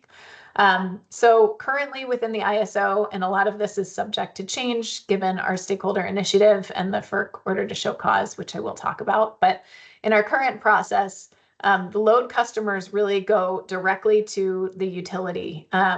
So they go through the utility for the load interconnection process, for the studies, and that is really managed by the local regulatory authority, which is in most cases the Public Utilities Commission.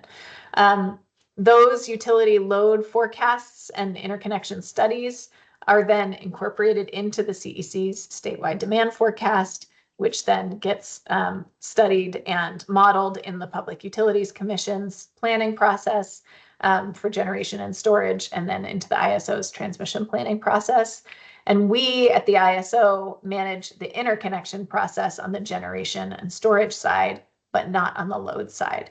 So we are looking at kind of how we can bridge the load interconnection process that currently takes place with the PTOs, and we expect will continue to take place with the transmission owners, while also getting kind of symmetrical information on the generation side so that we have a clear picture of the types of loads that we expect to see on our system. We have two stakeholder initiatives that are directly looking at large load issues.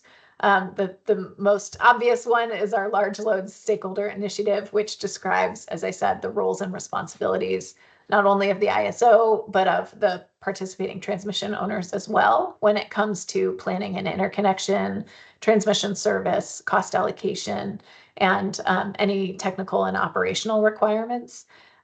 We will be using this stakeholder initiative as the forum to respond to the June 18th FERC order to show cause.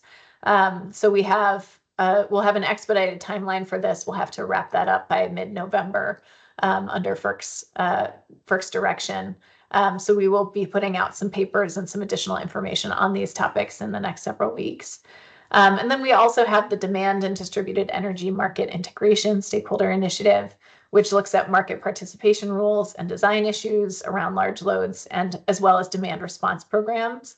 It also is looking at data collection needs, as I was saying, looking at what types of information we may need to make sure that we're operating the system in a responsible and informed way.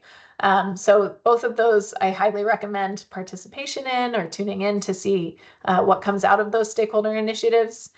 We do have some ideas and we have some guidance from FERC, obviously, about how to address some of these issues, but we are also open to the suggestions of our stakeholders.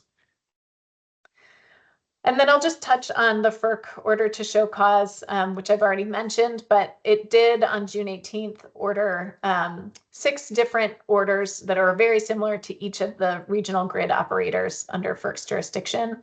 In our case, the order was also directed to our participating transmission owners within our transmission control area, so we'll have to coordinate very closely with them on our response. But fundamentally, the order directs the ISO to justify or reform the rules around data centers or other types of large loads and how they connect to the transmission grid.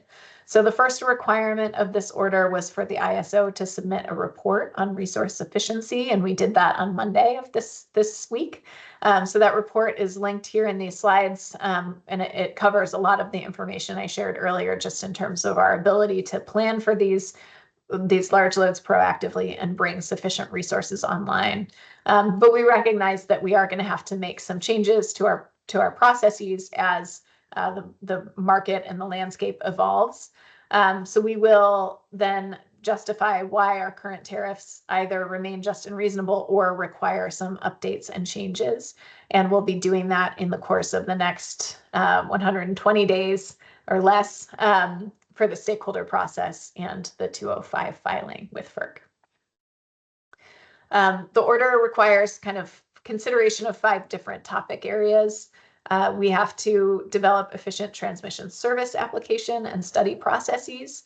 We have given this some thought, and we are expecting, and the order allows us to keep some of the work with the participating transmission owners who are currently, as I said, managing the load interconnection process. The order also requires us to look at cost shifting and prevent cost shifting among transmission customers and provide more transparency into transmission costs. We're also looking at co-location agreements and behind the meter generation and how we can accommodate that. We honestly, we haven't seen a lot of co-location requests to date, but this is something that we want to prepare for and build some process around in the future so that we can accommodate these going forward. And then we'll have to provide some new transmission service for flexible large loads. And again, this is something that we've been working closely with the transmission owners on and giving a lot of thought to prior to the FERC order. So I think we're close on this, but the idea is really to enable some sort of non-firm transmission service to a data center or any other large load as it waits for its network upgrades to be placed into service so that it can have some level of transmission service in the interim, and then provide that data center a path to firm service in the future if that's what they want. And then we'll also develop a process for studying any generating facilities that are serving electrically proximate large loads. So not necessarily co-located, but maybe something that's 1 or 2 substations over, but still affiliated with the large loads. So those are the considerations from the large load. We will be putting out a straw proposal on August 12th around this and taking stakeholder comment for that as well, and then posting a draft final proposal in mid-September before taking all of these items to either the Western Energy Market Governing Body and the ISO Board of Governors, or just the Board of Governors. We need to see how much farther we get before determining whether this needs approval from both governing bodies. But either way, we will get the necessary approvals in place before the FERC filing on November 16th.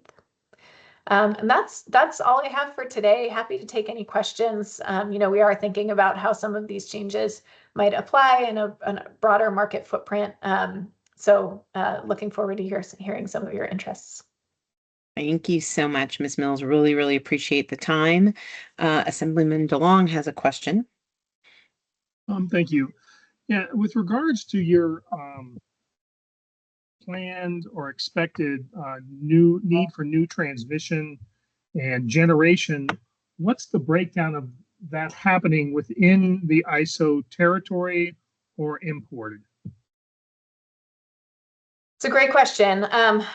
Probably the best way of showing that or responding to that question is in this most recent transmission plan. So this map shows the most recently approved transmission projects, and you can see many of them are within California, but the ISO did identify some upgrades within our system that would better enable resources from other states to come into California. And we're also looking at potential additional transmission lines to bring those resources in directly. So I would say the bulk of the actual transmission upgrades are taking place within California, but there are some areas where we'll want to enable, interregional transfers. Thank you. Anybody else have any questions for Ms. Mills? Okay, I have a couple. Assemblyman DeLong stole my first one because I was going to ask you the same question. I am curious though, New Mexico wind, that's not SunZia, is it? No. No, that's additional to SunZia. Okay. Is SunZia intended to serve California load as well? I believe that it is serving some California load currently. Okay. I believe they also just announced a contract with a non-California load serving entity. Okay.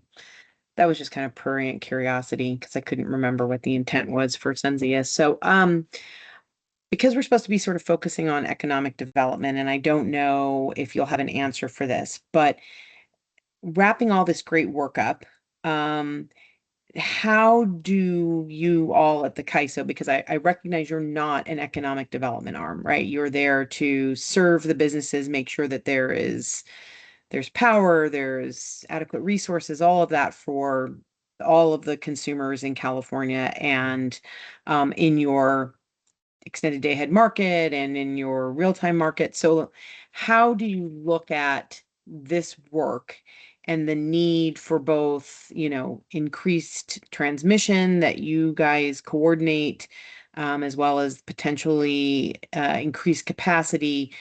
How do you look at your role with economic development? I guess is part one of my question. And then the part two of it, are you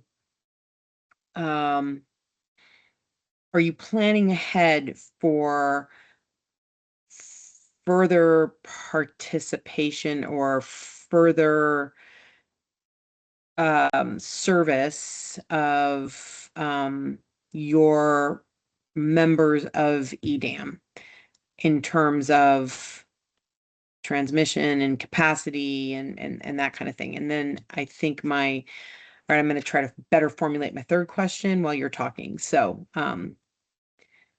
Okay. Great questions.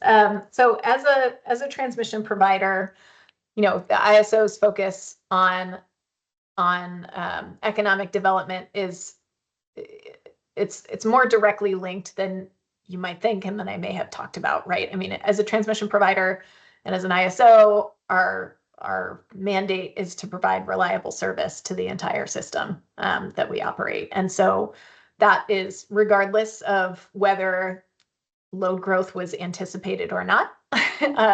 It's regardless of what type of load growth we're seeing. We have an obligation to ensure reliable service to the ISO system and the customers. There are some roles there that need to be delineated. A lot of this is the utility role as well and their obligation to serve customers, but we are working in service to them as well.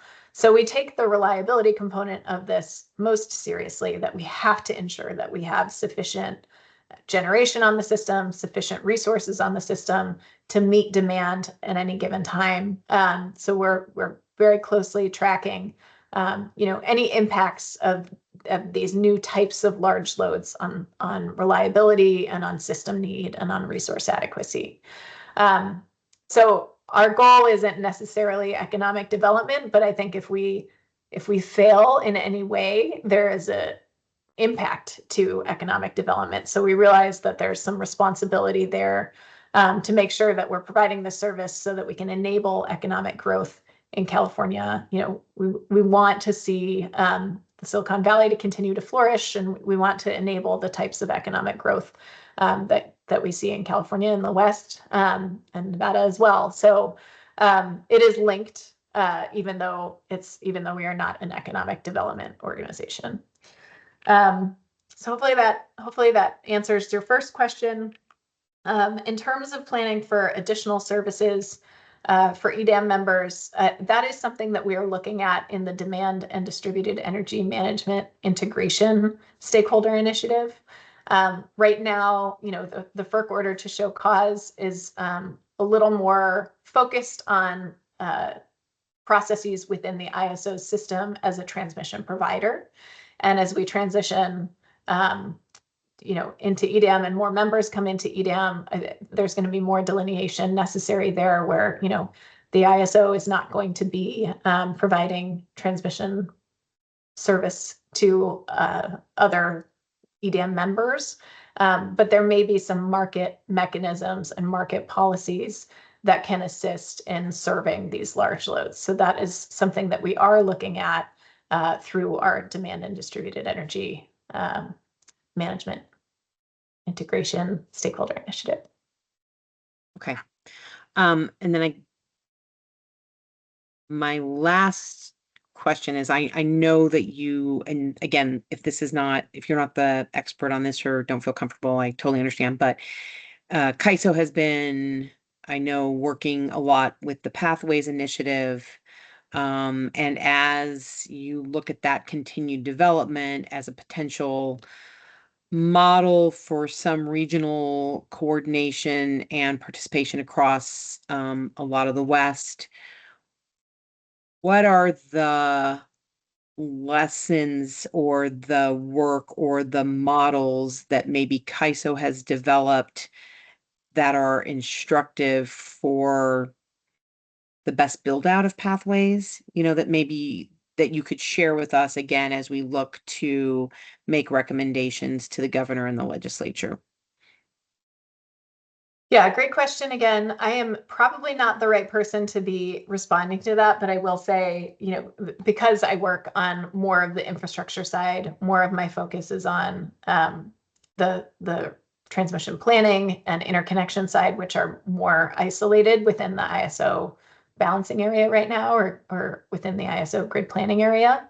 But with that said, there are sort of tools that we can share, or process, what we would consider process attributes that we'd be happy to share, that can be leveraged by other balancing areas. So there's more kind of consistency in terms of how we do this type of planning and things like that. And we're always very open to having those conversations as well. But yeah, I can't really speak to any other advancements.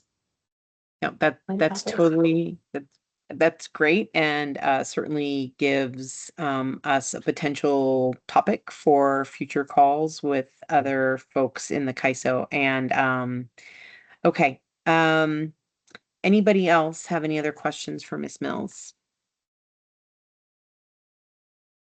All right, seeing none. Ms. Mills, thank you. It was so great to see you.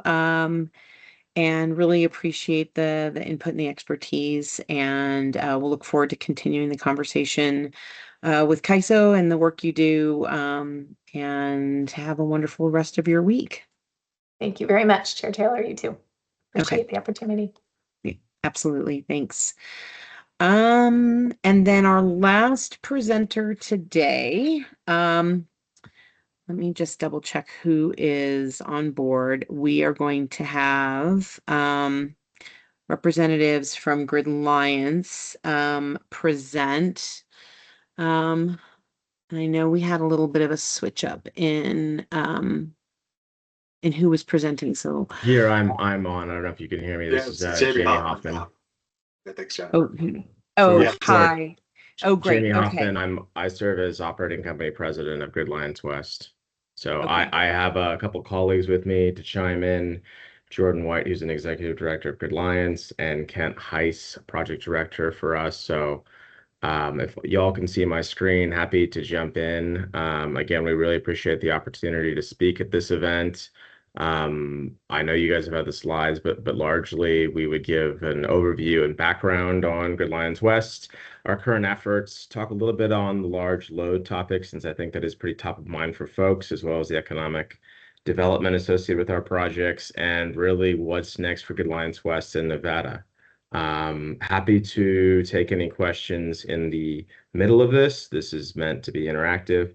If there are questions that you might have during the presentation, feel free to raise a hand or just speak up. Okay. Thanks, With Mr. that, Hoffman. just some background. Grid Alliance West is a NextEra Energy subsidiary. We fall under NextEra Energy Transmission. For those who aren't familiar with NextEra, it is a large energy infrastructure developer. It's also the parent company of Florida Power and Light. We have 81 gigawatts of renewables, although we're not just known for renewables.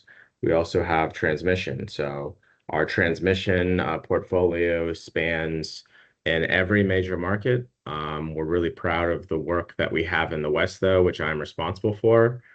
Just some of these numbers, obviously there's 3 different entities that are within the California ISO that we operate. Transbay Cables in San Francisco provides 40% of the power in San Francisco. Horizon West, we have one active substation in San Diego, California, as well as an in-flight development on several other assets. And what I'm talking about today is GridLions West. So GridLions West is within the Valley Electric service area. I see Robbie on here. They're a strong partner for us. It is something where in I think 2015, 2016, Valley Electric transitioned its load into the ISO. And GridLions West is the owner of the 200 kV and above assets. To be clear, we are not the load serving entities.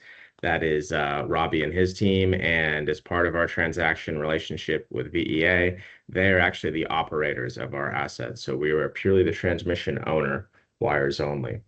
That said, when we were established, we are really the C around Vegas, for those who aren't super familiar with our system. It's a single circuit, 167-mile system. Since 2016, we've had several additions, including several substations that have been added and a reconductoring. But in the last 5 years, we have been totally rebuilding our system. So here's another view of today. The 138 lines are VEAs that go into WAPA's Amargosa station. We also have connections to Meade and Northwest. But over the last 5 years, we have been completely rebuilding our entire system, the development efforts, and I'm proud to announce that we are going to be soon breaking ground on our entire rebuild of our whole system. So the existing system was an old single circuit 230 system. We are now going to double 500 and double 230. So we are increasing the connections at Northwest with NV Energy. We are maintaining our connections to WAPA and CAISO, and we're expanding our system into the Amargosa Valley. This represents a large capital outlay in the over $1 billion, and with that comes a lot of construction jobs, as well as property tax and significant investment in terms of economic impact. So I share these numbers since I know the focus is on sort of the economic value, but transmission also drives additional generation enablement, but more broadly, it keeps the lights on.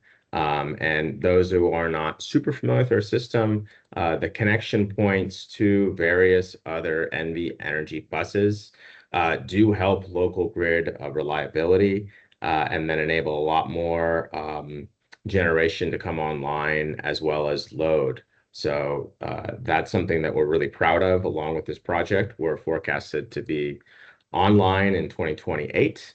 But the only way that we've gotten to this point, and this highlights a lot of the work that Kent and his team has done, has been collaboration with a lot of stakeholders, both locally, federal, state level, tribes, et cetera, to get through the development process. Transmission, as some folks had mentioned, is a 10-year process. And so we are proud to be about halfway into that 10-year process and likely bring on our projects in 7 to 8 years in total. So we're ahead of the curve in terms of total duration of our development, but that only comes with active coordination with BLM, other stakeholders, to make sure that we are doing these projects in the right way and hearing feedback and improving. Just to give some of that timeline that I mentioned, various segments will be online starting in 2027. Our Trout to Sloan segment is a double 500 line that will be online in 2027. The balance of our core upgrade, which goes from Trout around to Northwest, will be online in 2028, and our extension through Beatty will also be online in 2028. So we are going to have a lot of crews on the ground over the next few years rebuilding this system. The other things I wanted to highlight are, I mentioned collaboration with others. Tribal was one that I wanted to highlight about the outreach that NextEra at large does with tribal coordination. We have a fully dedicated team to this effort and have coordinated with various tribes and other entities within the region on not only our transmission projects, but our solar and storage activities as well. I've included the contact information for those that are the key ones for this region. And since those are in folks' inbox, they can have that as a save behind if they want to contact those folks directly or have any questions. Slightly transitioning on large load, with all this efforts to rebuild the whole system, we've obviously attracted a lot of load in both data centers as well as mining. Obviously, mining has been a big part of the Amargosa Valley historically, but that has been renewed with the opportunity for a bigger pipe, more wire, big wires in the ground. And we've actively been working with others on what does load service through VEA and connection to GLW look like. Very happy with the work that Robbie and his team have been doing to enable these opportunities for folks in the region. Again, our view is that with more load, that means more gen and more transmission, which we do feel like is very critical for the security of the grid. We've also been working with NVE since some of the data centers that want to connect to us are outside of VEA's service territory. So wanted to give a big shout out to the NVE folks who have been working with us through some of those issues. As I transition into some additional what's next for GLW, obviously the next things that we think about in addition to load is sort of the economic development for more generation, and not just renewables. I do feel like the future of the grid requires firm, and we're really have been monitoring closely a lot of the geothermal activity in the Esmeralda County area, as well as Dixie Valley. That is about 100 miles away from GLW's existing system. And we have had various plans over the years of expanding our system north to accommodate both that generation, to provide both firm and clean access. So those are things that we've considered. That said, the other place of development that we feel like is one that we feel very firmly on, in addition to geothermal, is our High West project. This is a project we've been working on for about the last 2 years in collaboration with others. And we are thinking that as we rebuild our entire system, the next step is having additional connections east into Utah. So we are developing our project as we speak. We've filed our BLM permits. We're actively working with the transmission owners that have the existing substations, both NVE as well as PacifiCorp, on what those connections could look like. And we're really proud of the work that could bring on a 500 kV AC line that would enable about 4 gigs of various resources. I think many folks know that in Utah, there's also a lot of geothermal there, as well as other resources and gas. So we feel like this is a multi-value prop line that could benefit not only Utah, but also Nevada. And we are proud to be in the early stages of development on this asset. So the in-service date for this is targeted with early 30s. Obviously, many folks know that with that 10-year cycle, does take a little bit in the beginning to advance development, but we feel like over the next few years, we are really hitting our stride. And part of this is some of our coordination with local stakeholders and partners to advance development. This is a more detailed map, but ultimately, we feel like this additional line will be very beneficial for Nevada and Utah, and we're proud to be in the driver's seat on this early stage project. That ends my prepared content. I'm happy to take any questions that y'all might have.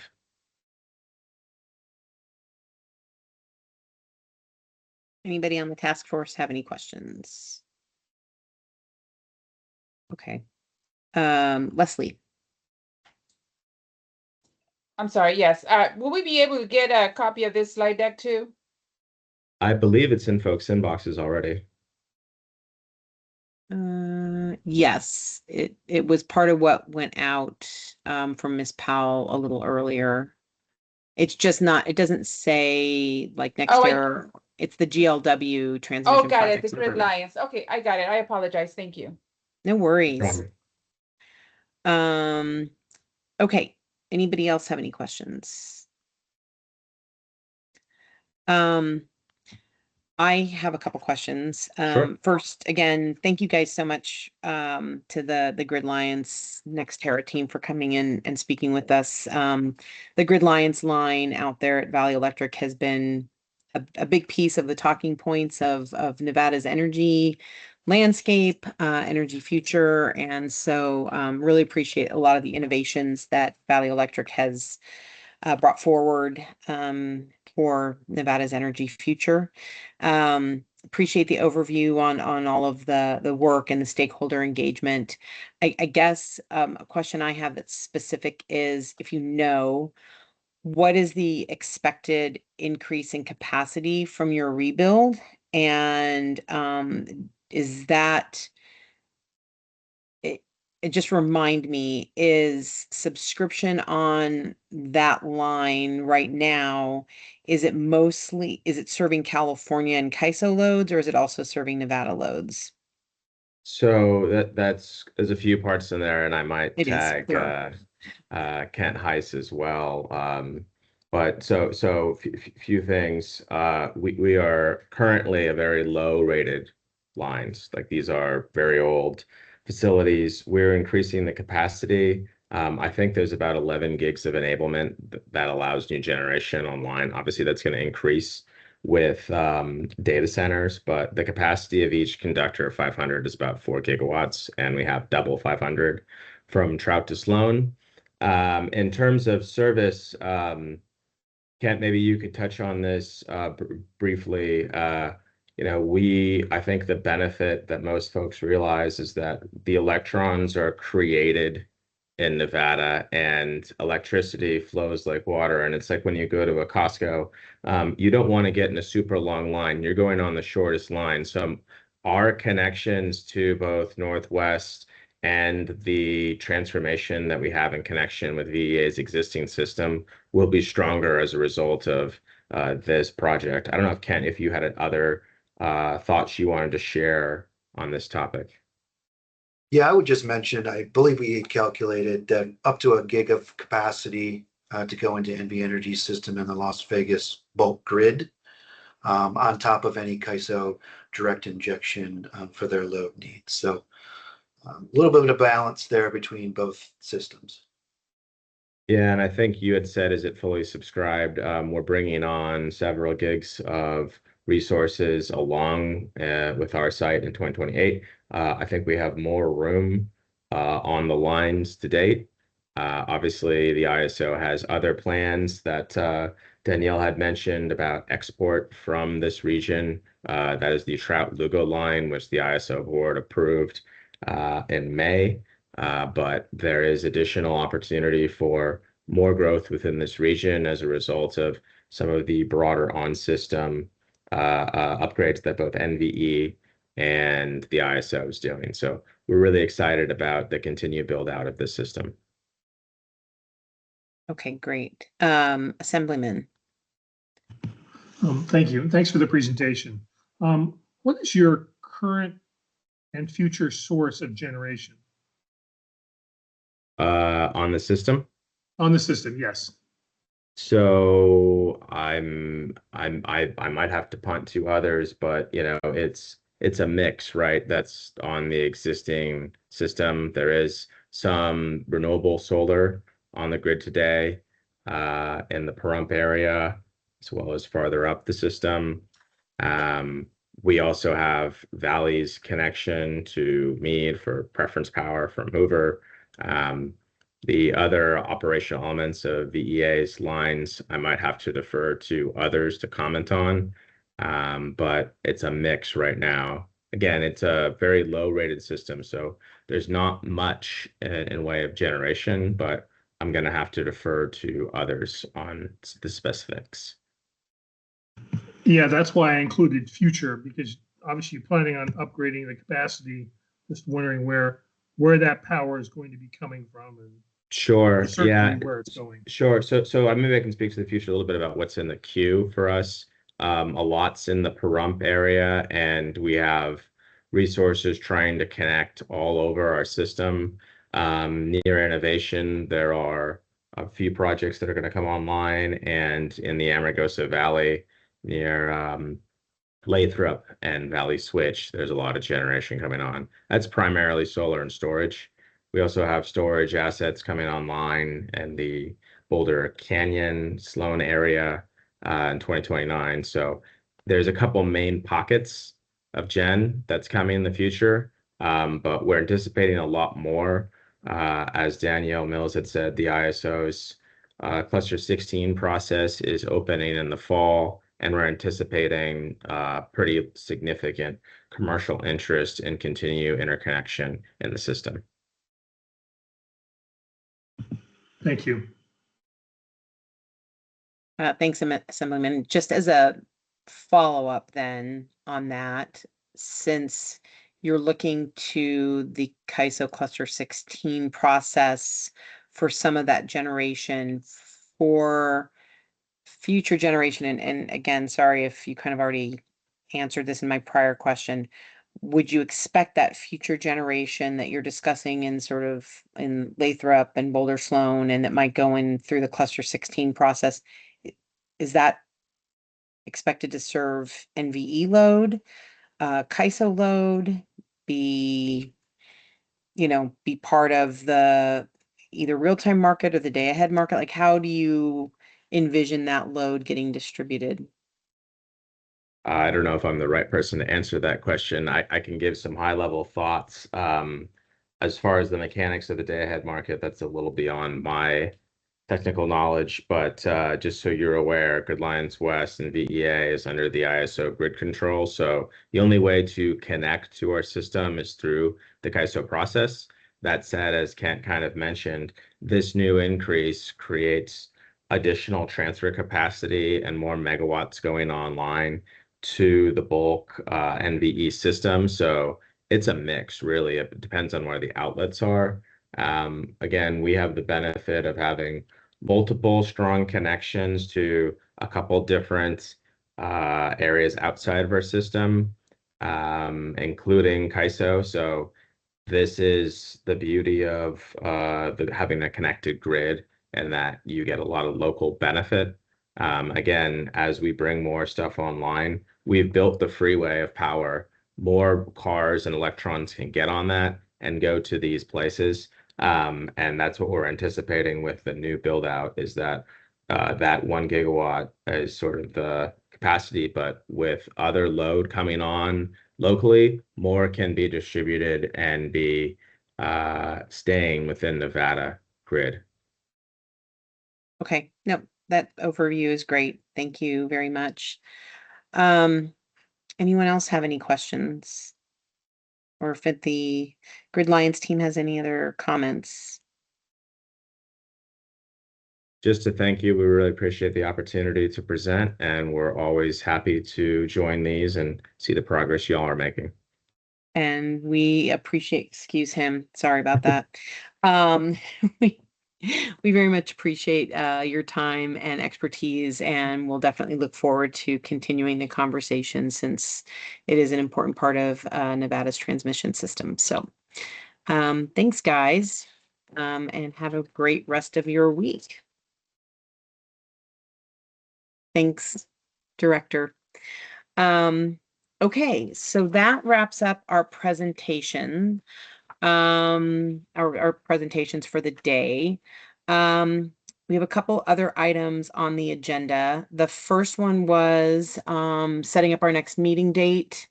Ms. Powell, did you want to just share that with the group? I guess it's on the agenda. Ms. Powell doesn't have to share anything, but we're setting it for August 25th. Anyone have? And that's kind of the date we've picked. So anyone have any specific issues or concerns with that for discussion? Ms. Mojica. Madam Chair, will that be in person or via Zoom again? It'll be Zoom again. Okay. Are you planning on PM again? Yeah, it'll be PM again. Perfect. Okay, thanks. Yeah, thanks. It'll be noon or 1, depending on the batch of presentations. So Great, thanks. yeah, thanks, Assemblyman. Anyone else? Okay, seeing none, we can wrap up that item. The next item we have, number 5, is items for future agenda. So we're charged with having to have a couple of meetings a year. However, we are approaching our biannual report deadline. And so we've been looking at the report from last time and know that there are subjects that we need to kind of get through, both in the statute, making sure that we've hit all of those required targets, and what's in the recommendations from our last report. And so, there are specific items in here I can kind of run through them, or happy if people don't have specific topics. You're certainly welcome to send suggestions. If you take a look at the 2024 report, send suggestions to Ms. Powell, or if there is something specific from the statute that you feel like we have not addressed yet, welcome to, again, have you send a note to Ms. Powell, or we can go over any ideas that you all have right now.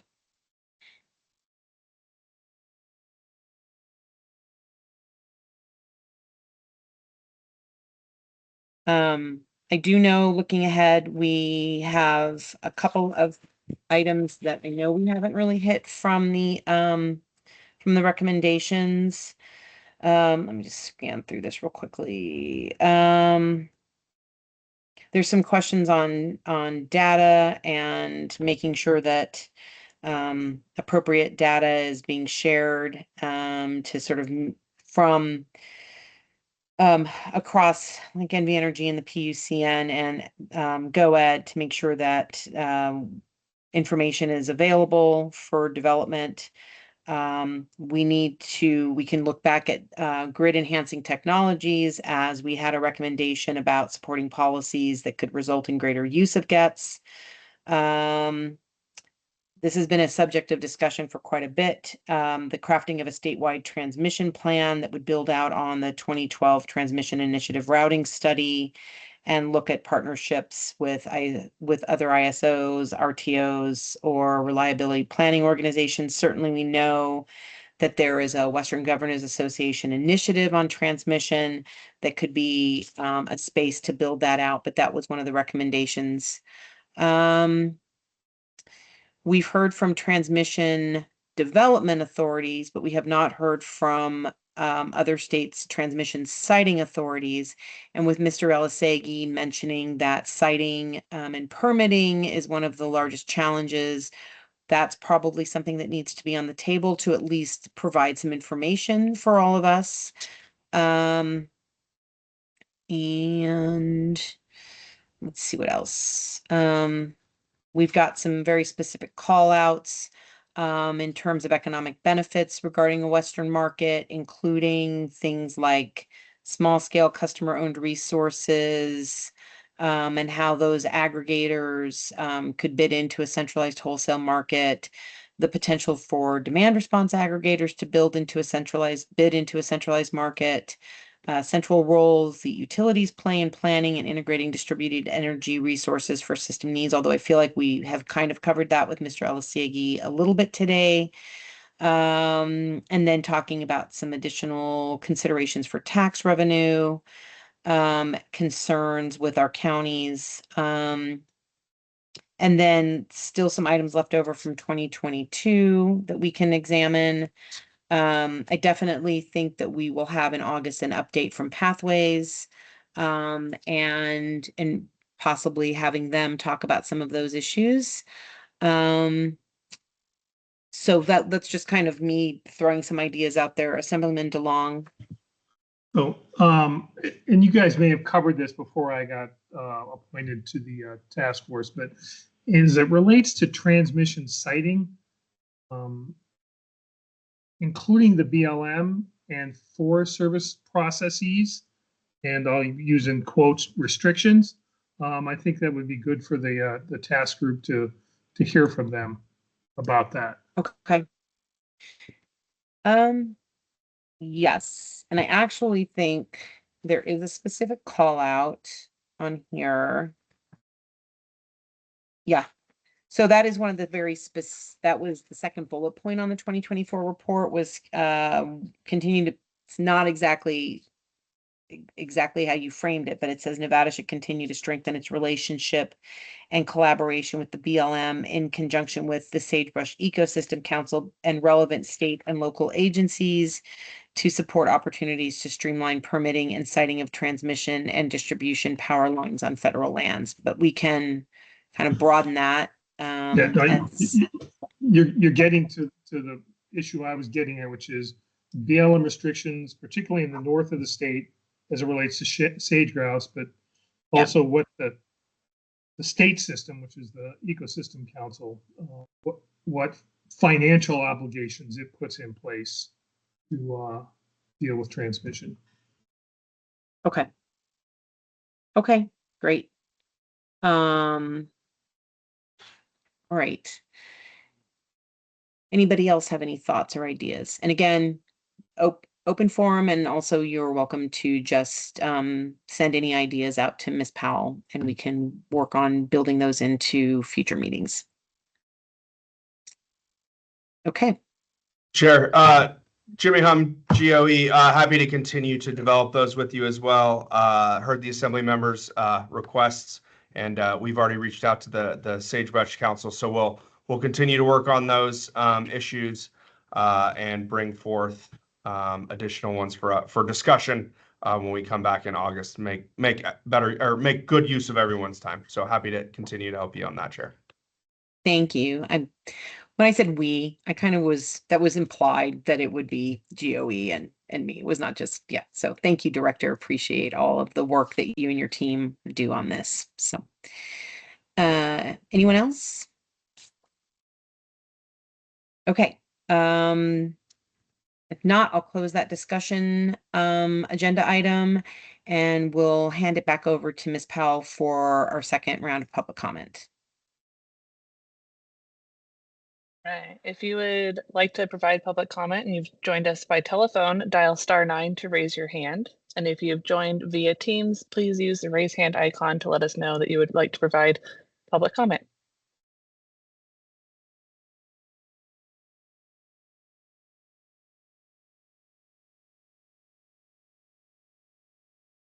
And I do not see anyone online to provide public comment at this time. Okay, thank you, Ms. Powell. We can close out item 6. And then we will move to item 7, which is adjournment. May I have a motion for adjournment? Chair, Jimmy Hum, Governor. Oh, I second. Okay, all in favor? Aye. Aye. Okay. Thanks everyone for the great questions and conversation, and we will see you all in August. And thanks again to the GOE team for running a great meeting and for the assistance. Take care. Thank you. Thanks. Bye. Thank you. Thank you.